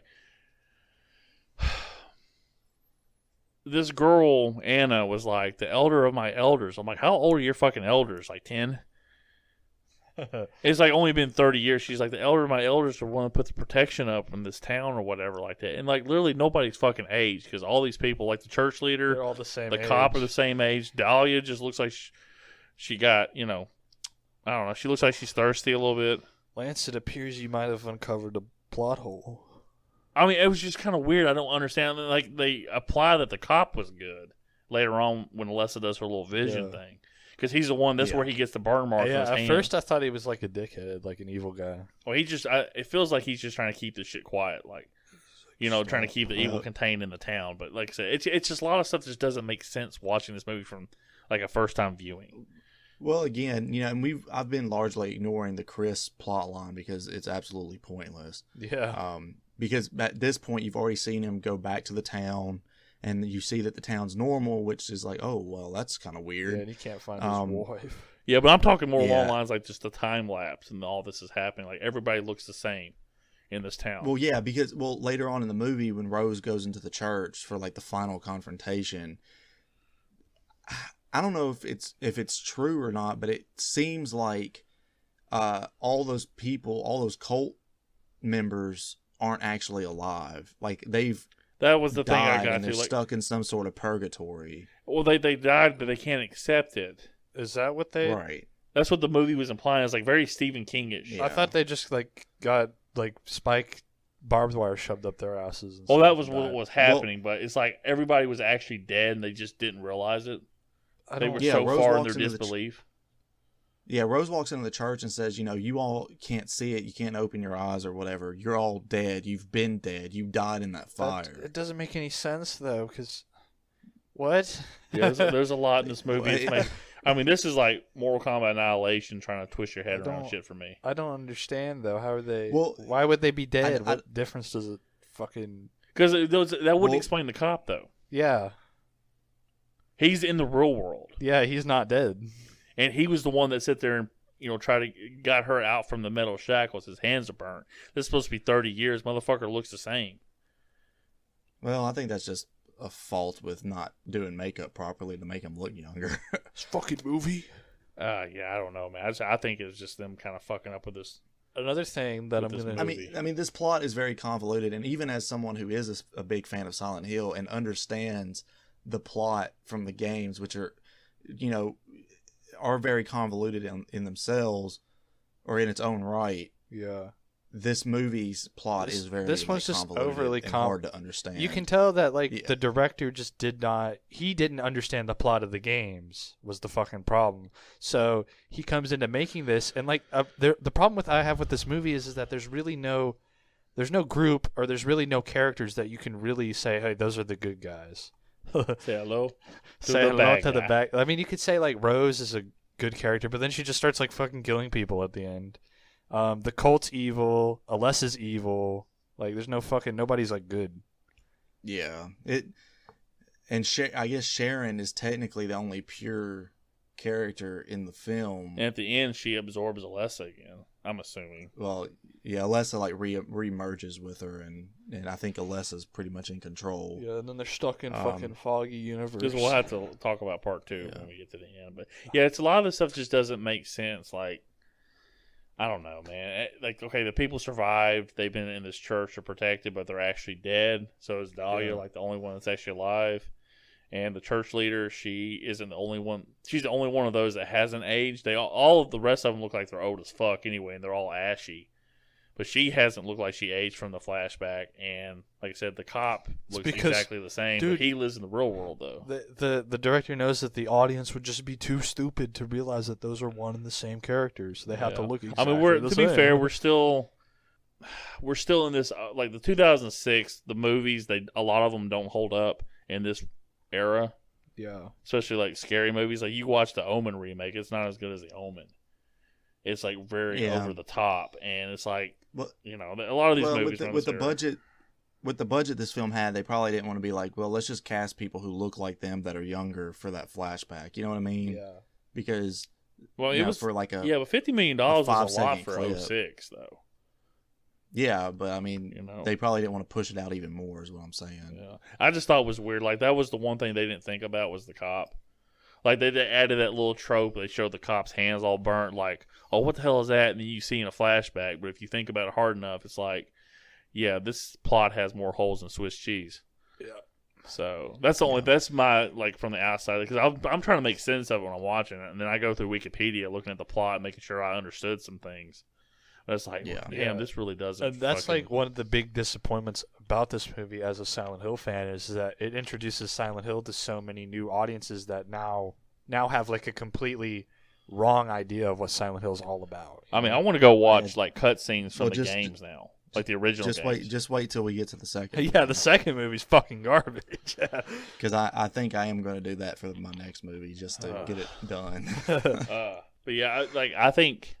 From what you guys are telling me of the original games, that story sounds concise. It sounds like something I'd want, even really for a cool. 1999 movie. The game, is so fucking good. It has like the tone of a Stephen King fucking like book, but like the story of like I don't know. It's just really good. Then that's just the thing. It's just confusing. It's like why can't Hollywood? Going back to the original question, you have an interesting thing in these games because they got to this level where you're actually going to make a movie.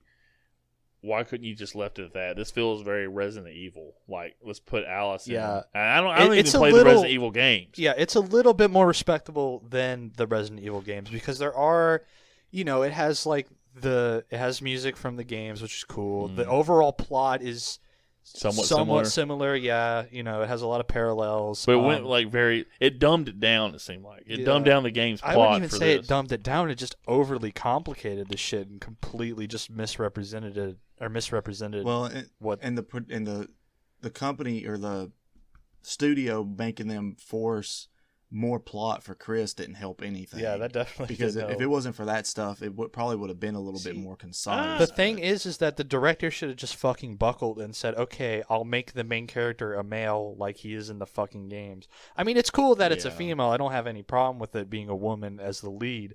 I'm just saying that like it's completely detrimental to the fucking movie. Like the studio wouldn't have like interfered into making this up if Chris was the main character. Yeah, and the reason that Christoph Gans, the director, made the protagonist of this movie a woman is just like it's really weird. It's a really weird reason. He says that like the way that Harry cares about his daughter in the movie or in the game, like that's a mother's kind of love. Like a man couldn't. Come on. It's just such flimsy fucking like logic.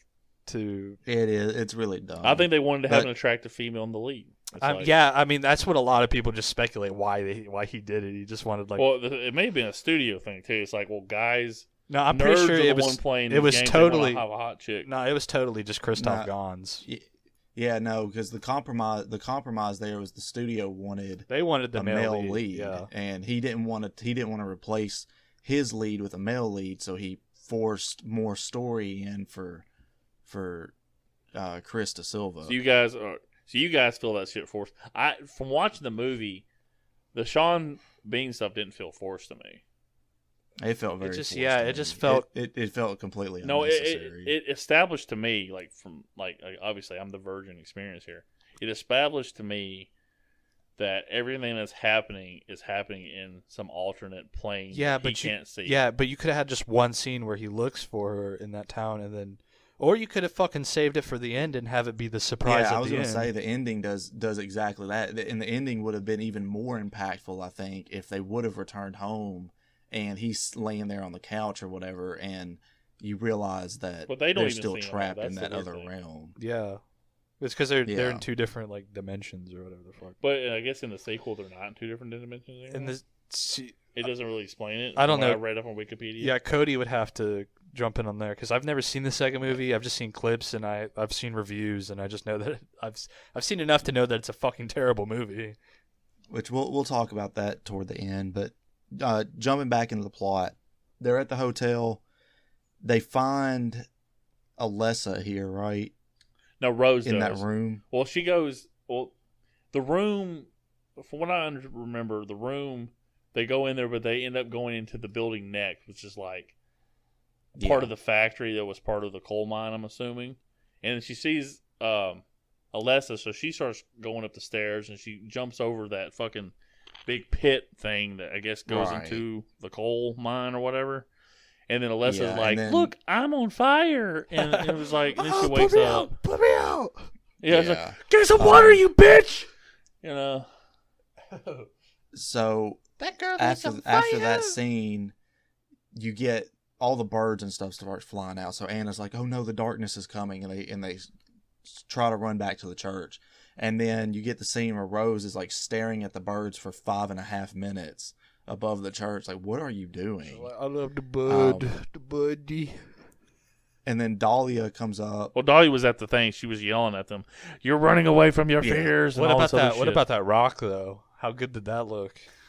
It looked horrible. Yeah, where she I gets. was like, oh my Yeah, God, I was this like, CG's I had to terrible. rewind because I was like, dude, what the fuck was that cut? It looked like it was hanging in the air for a split yeah, second it's before like it flew and hit her in yeah, the it's like head. she stopped it telepathically, so it would lessen the impact or something. Oh God. Yeah, that shit was kind of, and the whole fucking like when she ripped.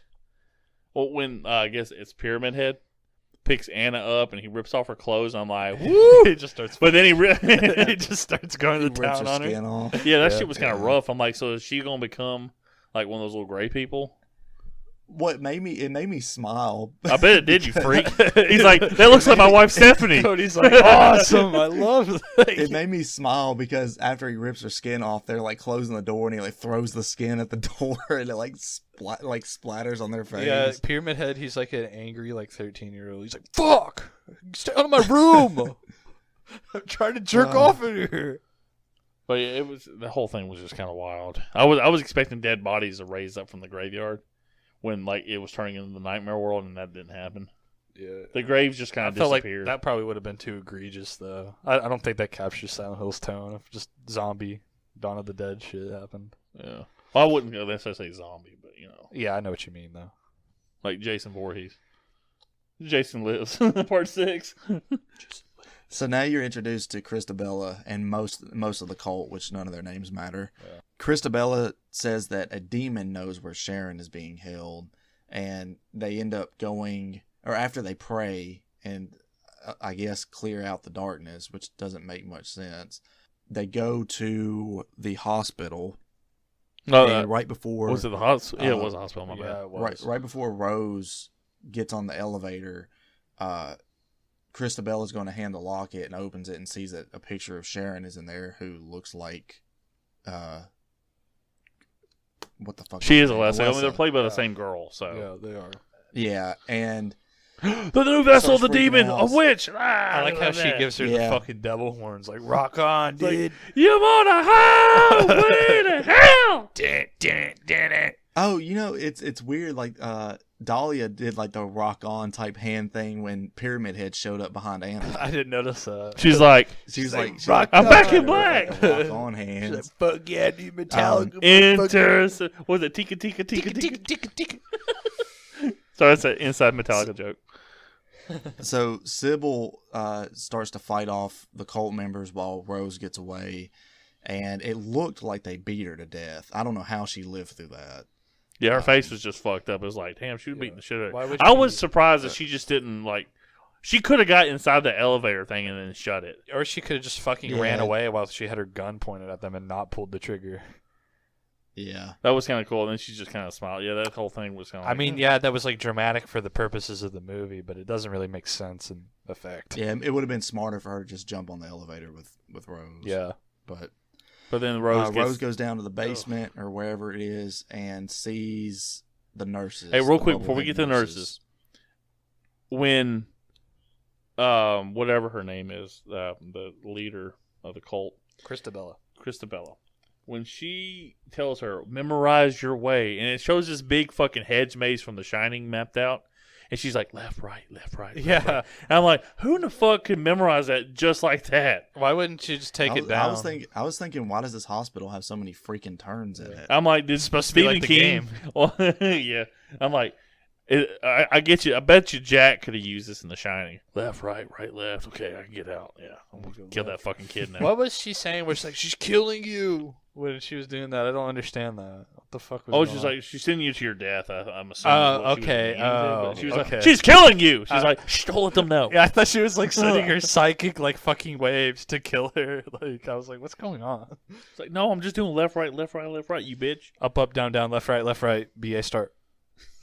A B. Konami, AC. Konami Yeah, it is code, the how fitting. Konami code. Yeah. So.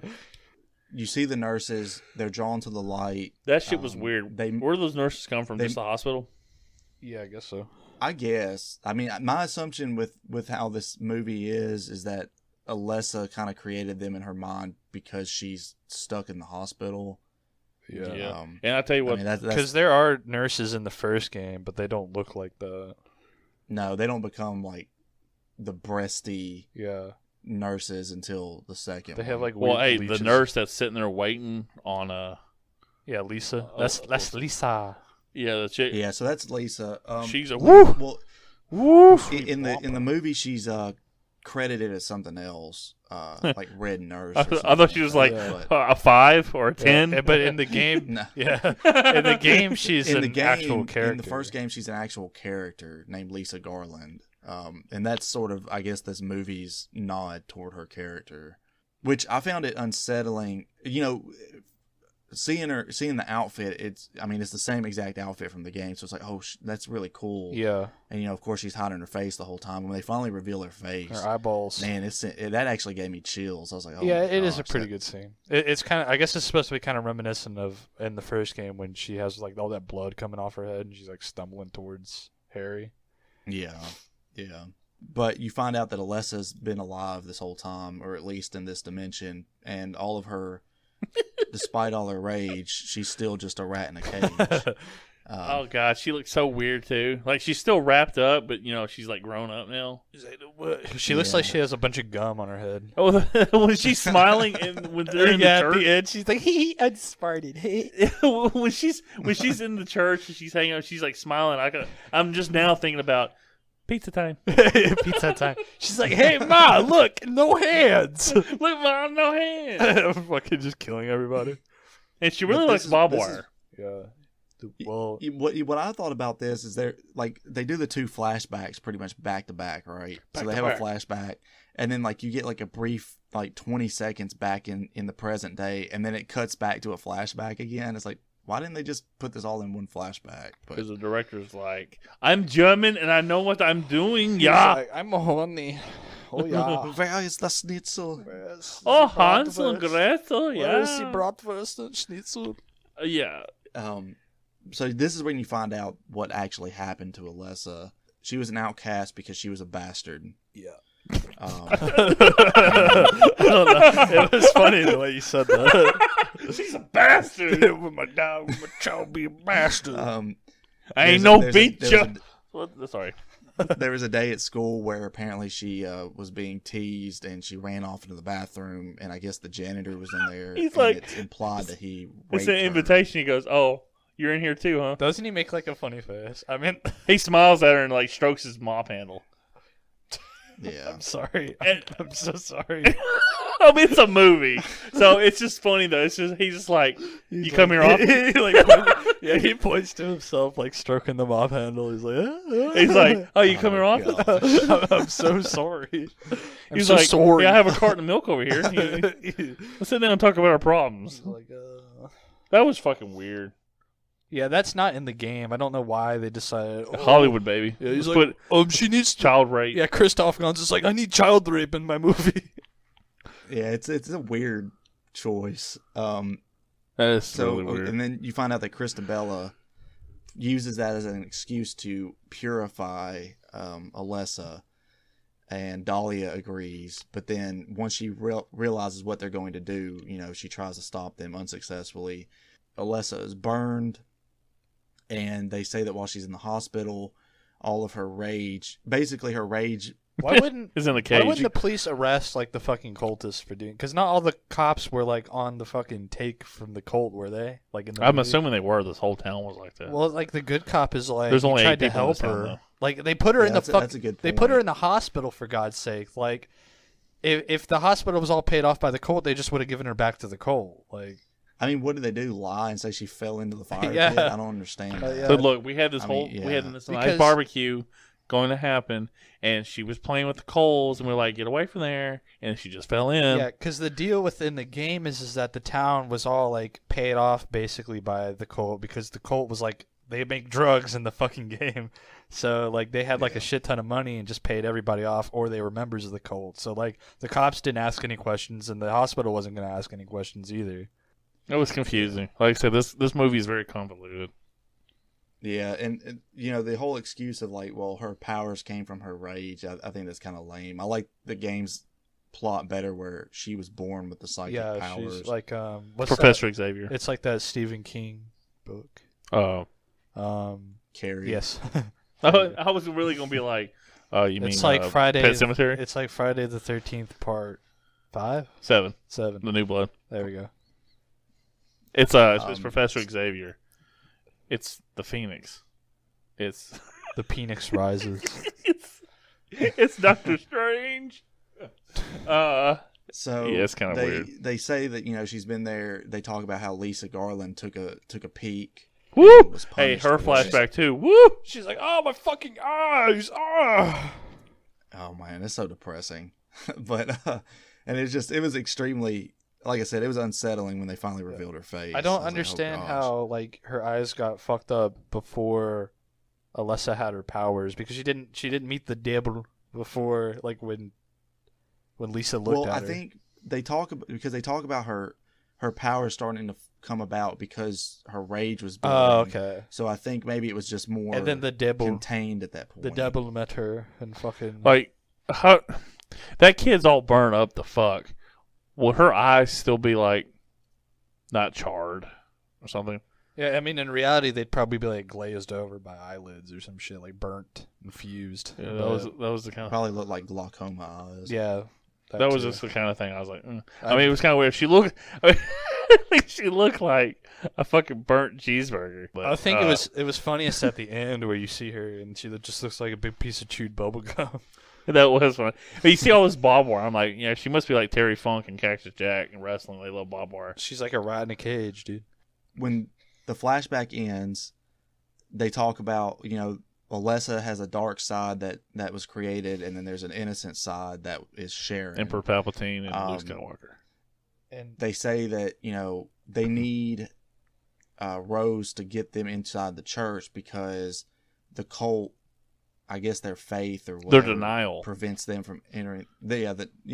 Yeah. Um, That was the thing. That's what doesn't make sense. So are they already dead? And they're like, I don't know. nothing in this movie makes any fucking sense. yeah. I'm like, I just roll with that because that's what Rose says when she walks in the And- church. It's like, oh, so I guess they're dead. I guess it's just more like and fitting like the Christian cult sort of theme to it, like they're just trapped in purgatory.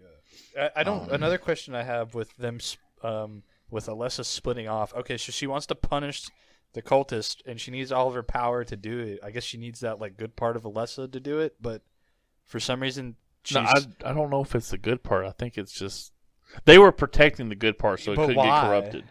Why were they doing that? Because that's her emotional connection to it, I'm assuming. Does that I make don't sense? fucking. I still. Because I'm assuming that Sharon is Alessa's kid when she got raped by the guy. Because she was a baby who was dropped off at an orphanage.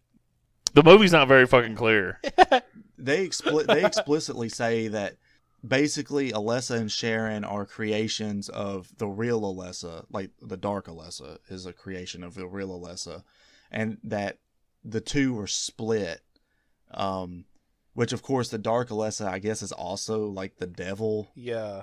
I guess. I Well, think see, what it was supposed to be was that evil child thing that sees Alessa all burnt up is because she says like, I go by many names, but right now I'm the dark part of Alessa. I guess that's just supposed to be like the devil. So that's why I was calling it the devil. Yeah, but you guys realize that like Sharon was a baby when they dropped her off at the orphanage. Yeah, because for some reason Alessa split herself like she does in the game.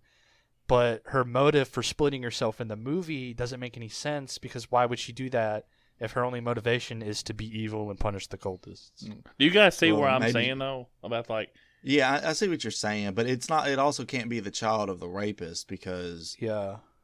that timeline doesn't match up either. Also, because she's a Sharon's child. only 9 years old. I want to know what my face was when I gave you that look. You looked at me like I think that I thought I looked at you like the fuck. no, you were like you looked at me and smiled like I was like, that was great. I wish that was on YouTube. But yeah, that was just the thing I got confused about. Like, well, I understand the timeline, but we've already discussed the timeline doesn't fucking make sense in this movie anyway. Nobody's like abiding the laws of time anyway. yeah. Yeah, a lot of it, like we've already said, a lot of this plot has a lot of holes in it. It's just overly complex and. Yeah, But you guys do it's- believe that Alessa like refused with Sharon at the end, right? Yeah, Yeah. because she's smiling. She's like, Shit, pizza time. Dark Alessa goes inside, like basically hides herself inside of Rose. Mm-hmm. That was so kinda she cool. can get into the church. When she goes in the church, she confronts the cult. They're like slapping her and punching her and stuff, which It was like, I was like, bam! And she just keeps on walking. After the first slap, I was like, okay, whatever. She's gonna ignore that one. And then when the guy punches her, I was like, damn, like punch this dude back, shit. And then what? I already forgot her name, Christabella yes, or that's whatever. it. Stabs Rose, which then allows Dark Alessa to escape. And it also changes the church into like the nightmare realm. Yeah, it's finally like she's Bubble able to Gum. get within their borders. It's a part of the whole thing. Yeah, and then you find Her out that she's been Shut up. kept like under the basement She was. or in the basement of the church. Yeah. This is the part where the CG just looks terrible to me. When you get all the barbed wire everywhere. It goes up her That was fucking. That was ass gross. or vagina. I'm assuming both. Like boop boop. Both boop, at the boop, same. boop, boop, boop. Nice. The And then it went DP, out of her dude. mouth a little bit. Yeah. They got that. That's that TP, dude. Triple penetration. That's what we Yeah. call ATM, ass to mouth. So yeah, Alessa's killing everybody. She rips Christabella apart. Rose goes to save. Oh, she rips her in Sharon. half though, like down the middle, like a sandwich. She's like, I'm a finna. That was fucking cool because everybody else was just like, it was like, oh, they get wrapped up and they get killed. This bitch had fucking barbed wire shoved up her vagina and her ass, going through her mouth, and then when all that was done, she got ripped down the fucking middle. It was awesome. She's like, I'm Yeah. finna rip you in half, girl. But you see, hold on. The problem I have with all this like overt killing shit is that it really doesn't fit in line with like how the original games presented their Hollywood, horror. baby. Yeah, there's like you don't see anybody like get killed really. Well, you do in the third game, but it's not even like bloody or anything. He just kind of gets like stabbed Yeah, with a dagger. this turns into more like a gore. Yeah, this is like- fest right at the end. Yeah, I mean, I have no problem with like gory ass movies. It's just it doesn't fit with what he's adapting here. yeah. It's interesting. That's for sure. It's because I mean, like I said, I wouldn't know Adam. I wouldn't know the game Because from like this movie yes, from Adam in the and Eve, games you never see the face of a dead body, like a dead person. You never see their face like clearly, and you never really see. So they keep this kind of illusion where you can't tell if the dead bodies are like really dead people. You know what I mean? It's like weird. Let the Yeah. bodies hit the Now, floor. real quick, going back to the nurses. I'm sorry. I gotta go back to this. When the one nurse, I guess, is holding a scalpel, and she's like, and then she starts trying to like stab it, and she's cutting all the other nurses' throats. What the fuck was up with that? Yeah, I mean, it was cool. Because I liked it. they're blind. Yeah, they so can't she's see. just swinging at the sound. Yeah, but why is she swinging? The other ones are not doing anything, but just like twitching, and then they stop. I think Rose like bumps into her or something, Yeah. doesn't she? Which sets her off. I don't know. Maybe she's the only one who can hear as good. Yeah, that thing was just kind of weird. Like, I don't know. I I think thought The it. rest of them left their I thought it hearing was a aids at cool home. sequence, regardless. Just yeah, I mean, that because- cool thing was, I was just curious why. Like, I don't understand. I mean, yeah, there's plenty of times in this movie where I think, just regardless of the games, there's some cool sequences and like visuals and stuff, but not all the time do they fit with like the game's tone. Yeah. So, to wrap up the plot real quick, Sharon is saved. Rose tells her to close her eyes. Rose is also closing her eyes like a dum-dum. Close your eyes. And Dark Alessa comes up and basically merges herself with Sharon. And I do think they merged. I don't think that Dark Alessa is really like taking complete control, because you still see some hints of like Sharon, like, how when they're running back to the car and she's like kind of being playful in the way she runs and everything. Which is weird because of that traumatic experience. She's like, haha, I just saw Yeah. everybody get eviscerated. Oh yeah, well, I guess we forgot to say that Dahlia was the one that was hiding Sharon, and Dahlia at the end is upset that Alessa didn't kill her with everybody else. Why though? Is my And- question. Why she Well, upset? Why because they didn't? they had that line earlier in the game or earlier in the movie of Mother's in the God eyes is of a God. child, mother is God. So Alessa wouldn't kill her own mother. Yeah, but why? I mean, I know why she wouldn't kill her, but why is she upset? Well, that- she wants to be killed so she can escape that place. Escape. 'Cause she's trapped there just like everyone else. Oh. Now, technically, wouldn't she be like the only one left in that town? Well, now that Rose and fake Sharon are now trapped in that little realm too, so I guess. Yeah, I mean, they might not be in that town, but they're still in that same realm. And, there's other people that will randomly stumble into it as well, so theoretically. But, yeah, so they go home. Chris is there. Chris. He's, laying Everybody on the hates Chris. couch, and they walk in, and you can see the two different tones, and then you realize that,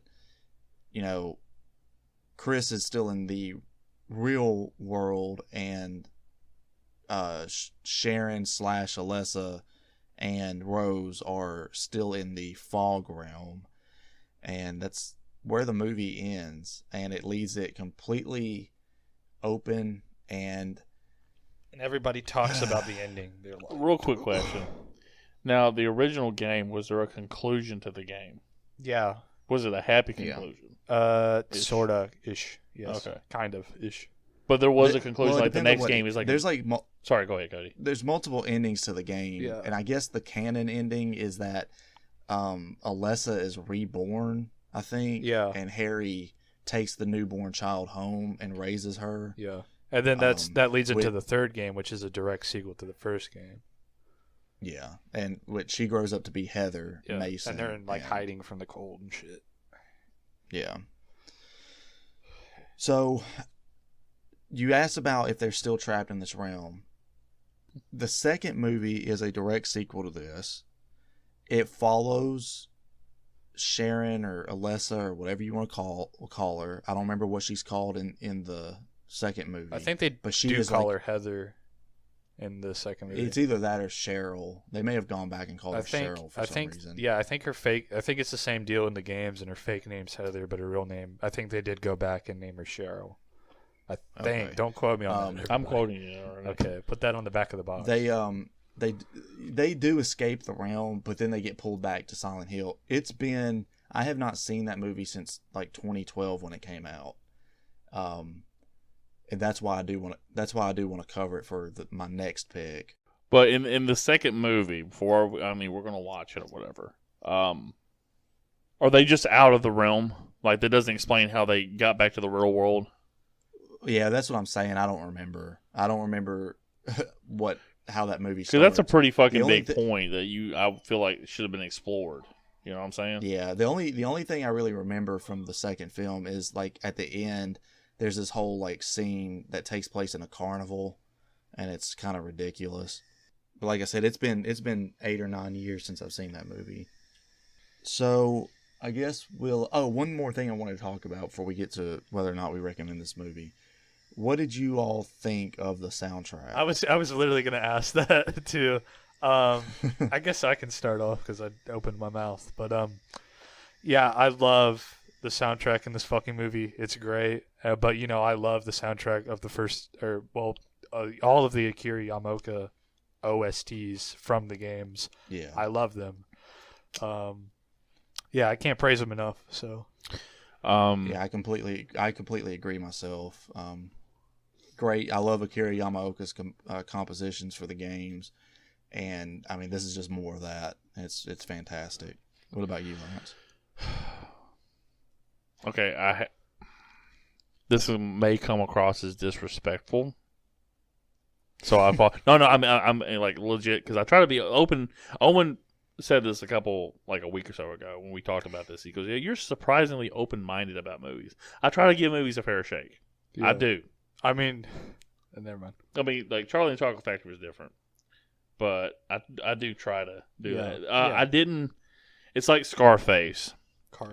I did not pay attention to the soundtrack. I was kind of immersed in the story because this is the first time watching it. Okay. Yeah, in some aspects, I will say that in this movie, I mean, it is overt. Like, the soundtrack is very overt, and if you played the games, you'll definitely fucking notice it. Yeah.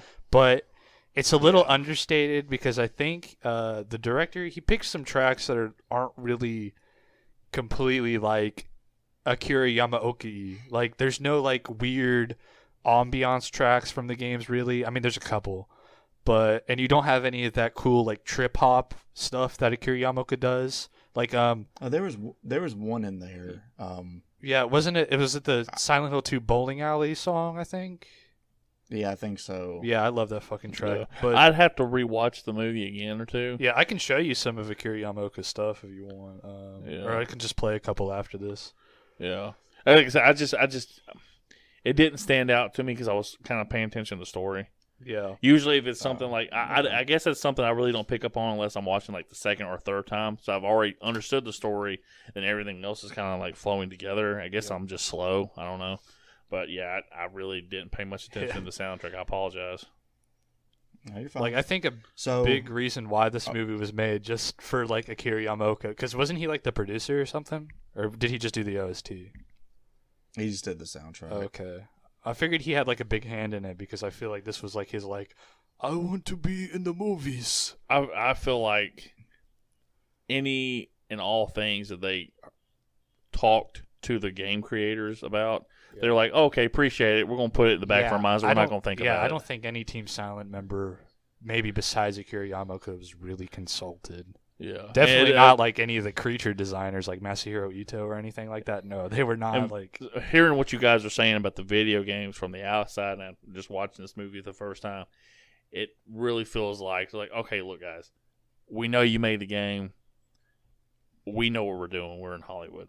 Yeah. I'm not saying this is what the director said. Yeah. I'm saying this is kind of like the studio, not really like. The thing is the director, like the whole like beginning of this movie is that he took footage from, I think, what game did he take? Do you know, Cody? He took like footage from one of the games or something. Was it the first or the second or? I can't remember. I guess I wasn't paying close enough attention. Well, he's trying to get the girl, keep her from jumping off the cliff or whatever. Is that what you're talking about? What he did to show, he wanted to pitch this movie, and he was trying to get Konami's permission. So what he did was he took footage from either the first or the second game or something. He cut it up to make kind of like, those like video game movies you find on YouTube that like cut out the gameplay. Mm. He basically made that, and he was like, "Look, I can cut it. I can make a movie."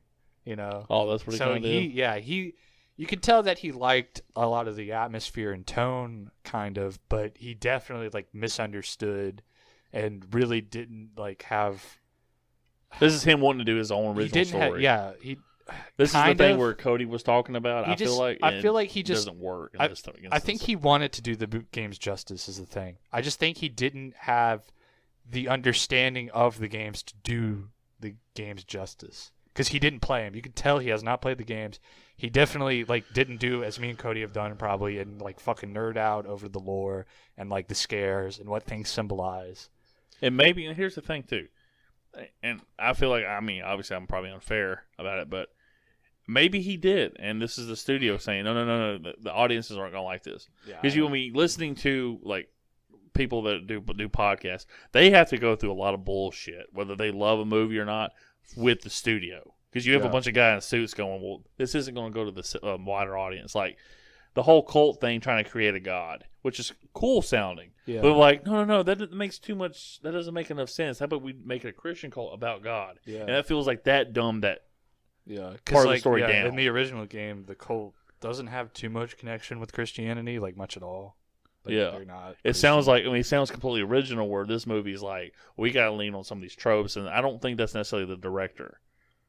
In my opinion, yeah, the studios probably did have a guiding hand and stuff like that, but I wouldn't think they would have like a guiding hand and just like maybe with, I don't know, Well, this is Cody's movie. We're taking over. Yeah. I'm sorry, Cody. Sorry, but I'm trying to make sense of a lot of this stuff, and it's just like, shit. I thought I was stupid watching the movie because I didn't understand it. I'm like, okay, maybe they're going to explain it to me, but it seems like you guys were like, this is kind of silly too. Yeah, it's just too fucking overcomplicated. There's just too much like. Yeah, I don't understand why you change the names of characters. Like, we're gonna check. What's it? Mason is the last name. We're gonna do a really common name. It's De Silva. Yeah, it's De Silva. Like that makes. Yeah, it's weird, especially when other characters kept their original name, like Sybil Bennett and Alessa Gillespie or whatever. Gillespie. Yeah. Gillespie. Let's get into whether or not we recommend it. I'll let Lance go first. Yeah. I don't recommend this movie. I'm not gonna. I mean, do you think even as a horror movie it failed? Yeah, because I wasn't scared. I got like rewatching The Grudge with Cody. Yeah, like not with Cody. I was like, Cody, hold me. Oh, I'm scared. No, but having Cody pick that movie and rewatching, I got spooked the first half of the movie. Yeah. Watching this, there's like one or two times I got spooked, but then after that, I'm like, oh, okay. Because there's something just to piggyback off that. Get off my back. Yeah, get off. I'm the monkey on your back right now. But to just piggyback off that, it's like they really didn't. There's not a whole lot dedicated to the horror in this movie. It's just really about like trying to be like about the cult and kind of they don't like the things that scared me. Like the fucking Ash babies were terrifying at first. But they never go back to that. You never see it again. Yeah. And then the nurses are, I mean, they're okay, but they're only in that one scene again. Like everything has one scene except for Pyramid Head. But everything has like, okay, there it is, but you don't see it again. Where in the Nightmare World, wouldn't you see it all the time? Because this is definitely a problem where the director was trying to fucking put too much shit into it. Because like Pyramid Head isn't from the first game. The nurses aren't from like the first game, like at least in that form. I don't know. He was just trying to do kind of a smorgasbord of like, shit. And I get it. I mean, Mortal Kombat, we talked about that. They try to combine Mortal Kombat 1 and 2 into the first movie, and then Mortal Kombat 3 into like trilogy, which is, but that's really what Mortal Kombat Annihilation is, which is terrible. But yeah, I don't know. They try to do a greatest hits, it feels like, of the video games, what they thought were greatest hits. Yeah, with the monsters. And like, we got to introduce this big bang, let's do a greatest hits type of thing. But yeah, it just. Like, I wouldn't even say it's the greatest hits because a lot of the monsters that they chose, they aren't my favorites. I think the Bubblehead nurses are very like prominent. This is the Walmart greatest hits that they used to sell for bands. Like, because these aren't the greatest hits, but these are our greatest hits. Yeah. What about you, Owen? Do you recommend this movie? Hearing what Lance says and just somebody, as a Silent Hill fan, no. But as a horror fan, I was kind of a little lighter while I was watching it, and I was trying to take it from like, well, what if you were coming into this just as, like a moviegoer during like the Halloween season or some shit, and you just wanted to see a scary movie. But just hearing what Lance says, it's like this movie just completely, because it didn't scare me, and I'm assuming it's not going to scare a whole lot of people either. And the plot is just fucking completely convoluted because the director had no greater appreciation for the plot of the games. There's no like real intrigue. All the characters suck. Nobody's like, you're not really rooting for anybody. I just don't recommend it. Yeah, like we talked about, like, you know how we talked about in the discussion we talked about The Shining, how Kubrick changed everything, and we don't technically appreciate the other ghosts in the Shining movie because you don't know their backstory, but if you read the book, you would. Yeah. And it feels like that with this. Like, if I'd known what the video game is and had the passion that you guys do, which is inspiring because, I mean, it's really cool to have people have the passion about something. But you guys know the lore and the backstory of these movies, or not movies, the franchise. Then you go to the game and they show me all this shit, and I don't know what the fuck it is. It just looks cool, supposedly. Yeah, there's no, like, backstory about there isn't. So it's a very, like, elementary Kubrick-ish when it comes to that. Yeah, but the thing about The Shining with Kubrick is that movie really stands on its own, you know? Like, well, they're trying to do that with this. Like, we stand but on this our own, movie fucking does not no, stand it does on its not, own at all. And I think it falls, and it happened in 2006. There's a lot of stuff in this mid-2000s range that is just not fucking memorable. Yeah, to, like, wrap up all of my thoughts on this movie, to put it in a neat little bow, is that the only reason why this fucking movie's popular is because it is based on Silent Hill. That's the only reason it made money. That's the only reason why people know about it. It's based on Silent Hill. If it wasn't based on Silent Hill, this would just be a shitty, fucking, you know, dumb horror movie that gets released like every Halloween season. Yeah, because it really wasn't that scary at all, man. Like I said, The Grudge terrified me the first hour. Yeah. The only claim to fame that this movie has is that it is an okay-ish video game adaptation of a sea of shitty, terrible video game adaptions. Yeah. So, go ahead, Cody. Yeah, I wouldn't recommend it either. My memory of this movie was a lot stronger than it.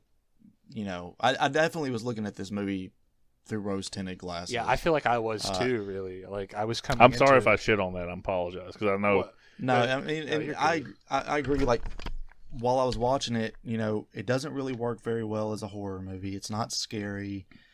Like I said, there's only really one unsettling scene, and that's when Lisa's face is revealed. Mm-hmm. I'd say for me, like the babies.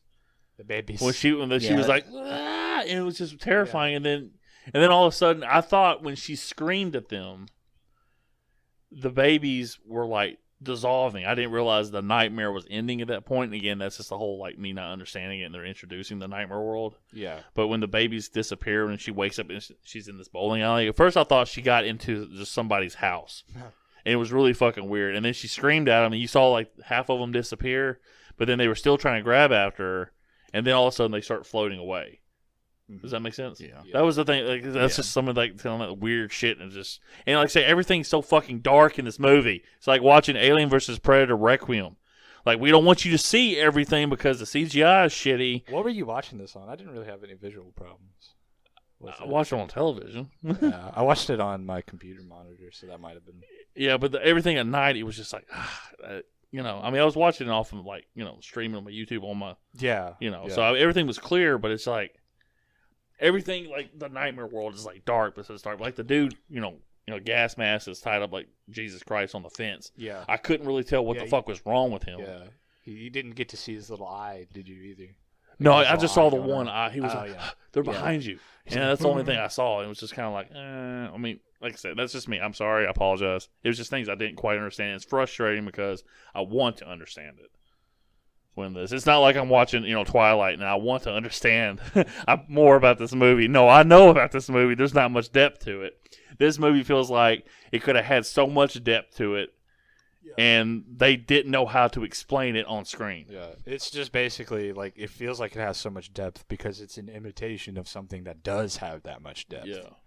Now hearing that from you guys, I mean, it makes sense. But I was really curious. I was really hopeful that coming out of this episode, that you guys would have like talked me into like, yeah, I'm actually gonna go rewatch this again. I don't think I'll ever rewatch this movie, to be honest with you. Yeah, it's kind of milk toast. Yeah, I mean, I have to rewatch Twilight next week. That fucking sucks. I might want to rewatch Silent Hill after that, but you're fine. So that's going to be it for this episode. Our next episode is going to be on Twilight. Fuck! Don't ever make bets with your girlfriends and put a project that you have with friends up as collateral for an episode because you like, yeah, I'll bet something. I'll cover one of your movies. It was fucking stupid, and I got to cover Twilight. And this movie is like fucking watching paint dry. That's really cool.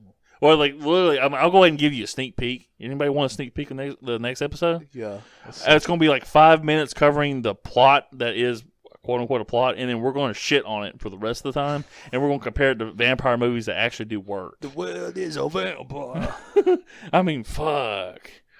But yeah, it was just this movie was kind of disappointing. I was kind of excited, like once I got into it. I mean, I actually got sucked into the story, and then I got done with the movie. I started thinking back, and I'm like, yeah, a lot of the story doesn't make sense in this movie, and it was just like, fuck, man. What could have been? And like I said, it feels like movie studios would be like, "Oh well, we can't touch that property now. It's tainted. Yeah. You tainted it." They did touch it again, and they fucked it up even further. Yeah, no, this thing didn't make any fucking money either. But it's like you did this. Yeah. You're the ones that made this thing quote unquote untouchable. The most egregious thing about this movie was that it was like fucking. It made Silent Hill popular again. This like fucking bland ass movie made it just known to a wider audience, and like after this movie came out, you saw like Silent Hill on fucking like t-shirts, there's carnival rides, and it's all based on this fucking movie. I wonder, for context purposes, obviously we can't go back in time, what fans thought of it when it first came out, because I know Rotten Tomatoes has it like a 31. Yeah. I think the general consensus for a while was that it was a good video game adaptation. Yeah. But then again, that could have just been people watching it when it first came out and never going back to it and be like, yeah, I actually liked it. You know, those people, like a lot of the people who probably see it weren't like me and Cody, like diehard fans of like, you know, the originals and shit. So yeah, I mean, because like I said, I was like that for years, and watching it again today, I was like, it doesn't. So hold when up. you watched it, Cody, I don't know the first time when you discovered it, like 5 years later, the first time. Yeah. When you watched it, were you like completely just fucking enthralled with this movie? You're like, oh man, this is I wasn't really enthralled, but I definitely thought it was a way better movie than I was expecting it to be. And that may have been the thing, is that I was going into it with low expectations, and it was better than that. Yeah. But now going into it, I remember it fondly, and so it was worse than I remember it being. Oh. Yeah, that's like I said, that's the claim to fame really for this movie is that it's better than like the Street Fighter the movie. Yes, it's better than absolute dog shit like most video game More Combat Annihilation. So yes, most people walked into this movie expecting it to be completely fucking terrible. It's mediocre, so they're like, oh, okay. Yeah. I feel like that was the dawn of the age in 2006, where everybody was like, every movie's got to be like a fucking epic and all this other stuff. Like, we kind of like wanted every genre to be like I don't know. That's like when everybody started like really drawing the lines, and online, like MySpace was getting really big. Yeah. Like, everybody's like opinions were starting this whole thing where it's like, you know, you're fucking stupid for liking this, and you know, it wasn't schoolyard bullshit anymore. It was starting to get online, and it just felt like this is like, you know, everybody trying to make their movie like so epic. Like it felt like this dude trying to cram all the stuff in from the first 3 games into this movie, or the first 2 games at least. Yeah. And it's like, yeah, this is stuff. Look at this. Everybody's gonna know what this is, but it's got no backstory. Yeah, you were onto something that when you said that. Yeah, I really do think that he was just trying to create like a showcase of like, look, these are how cool Silent Hill monsters are. But he didn't set it up to where it could be expanded into like a multi-series thing. Yeah, none of the monsters are really faithful to the designs of the game. Not even Pyramid Head or the lore. Like that pyramid thing, that's pretty fucking cool. That's a figment of the dude's subconscious. Yeah, like it looks this right here. It's just some dude like, I've got bugs with me. And it looks a million times better and cooler in the second game, because like he has like a fucking weird like tentacle that comes out of like his fucking hole in his like little pyramid helmet, and like you can't really see, but like sometimes you might get like a glancing shot underneath the helmet, and it's just like fucking a mass of like shit fused to the metal helmet. And when he walks around, he like holds the metal helmet and like fucking echolocates. All of his fingers are fused together. He only has like his pointer. Okay. Like he looks a lot more like monstrous and shit. Yeah, Vulcan. Yeah.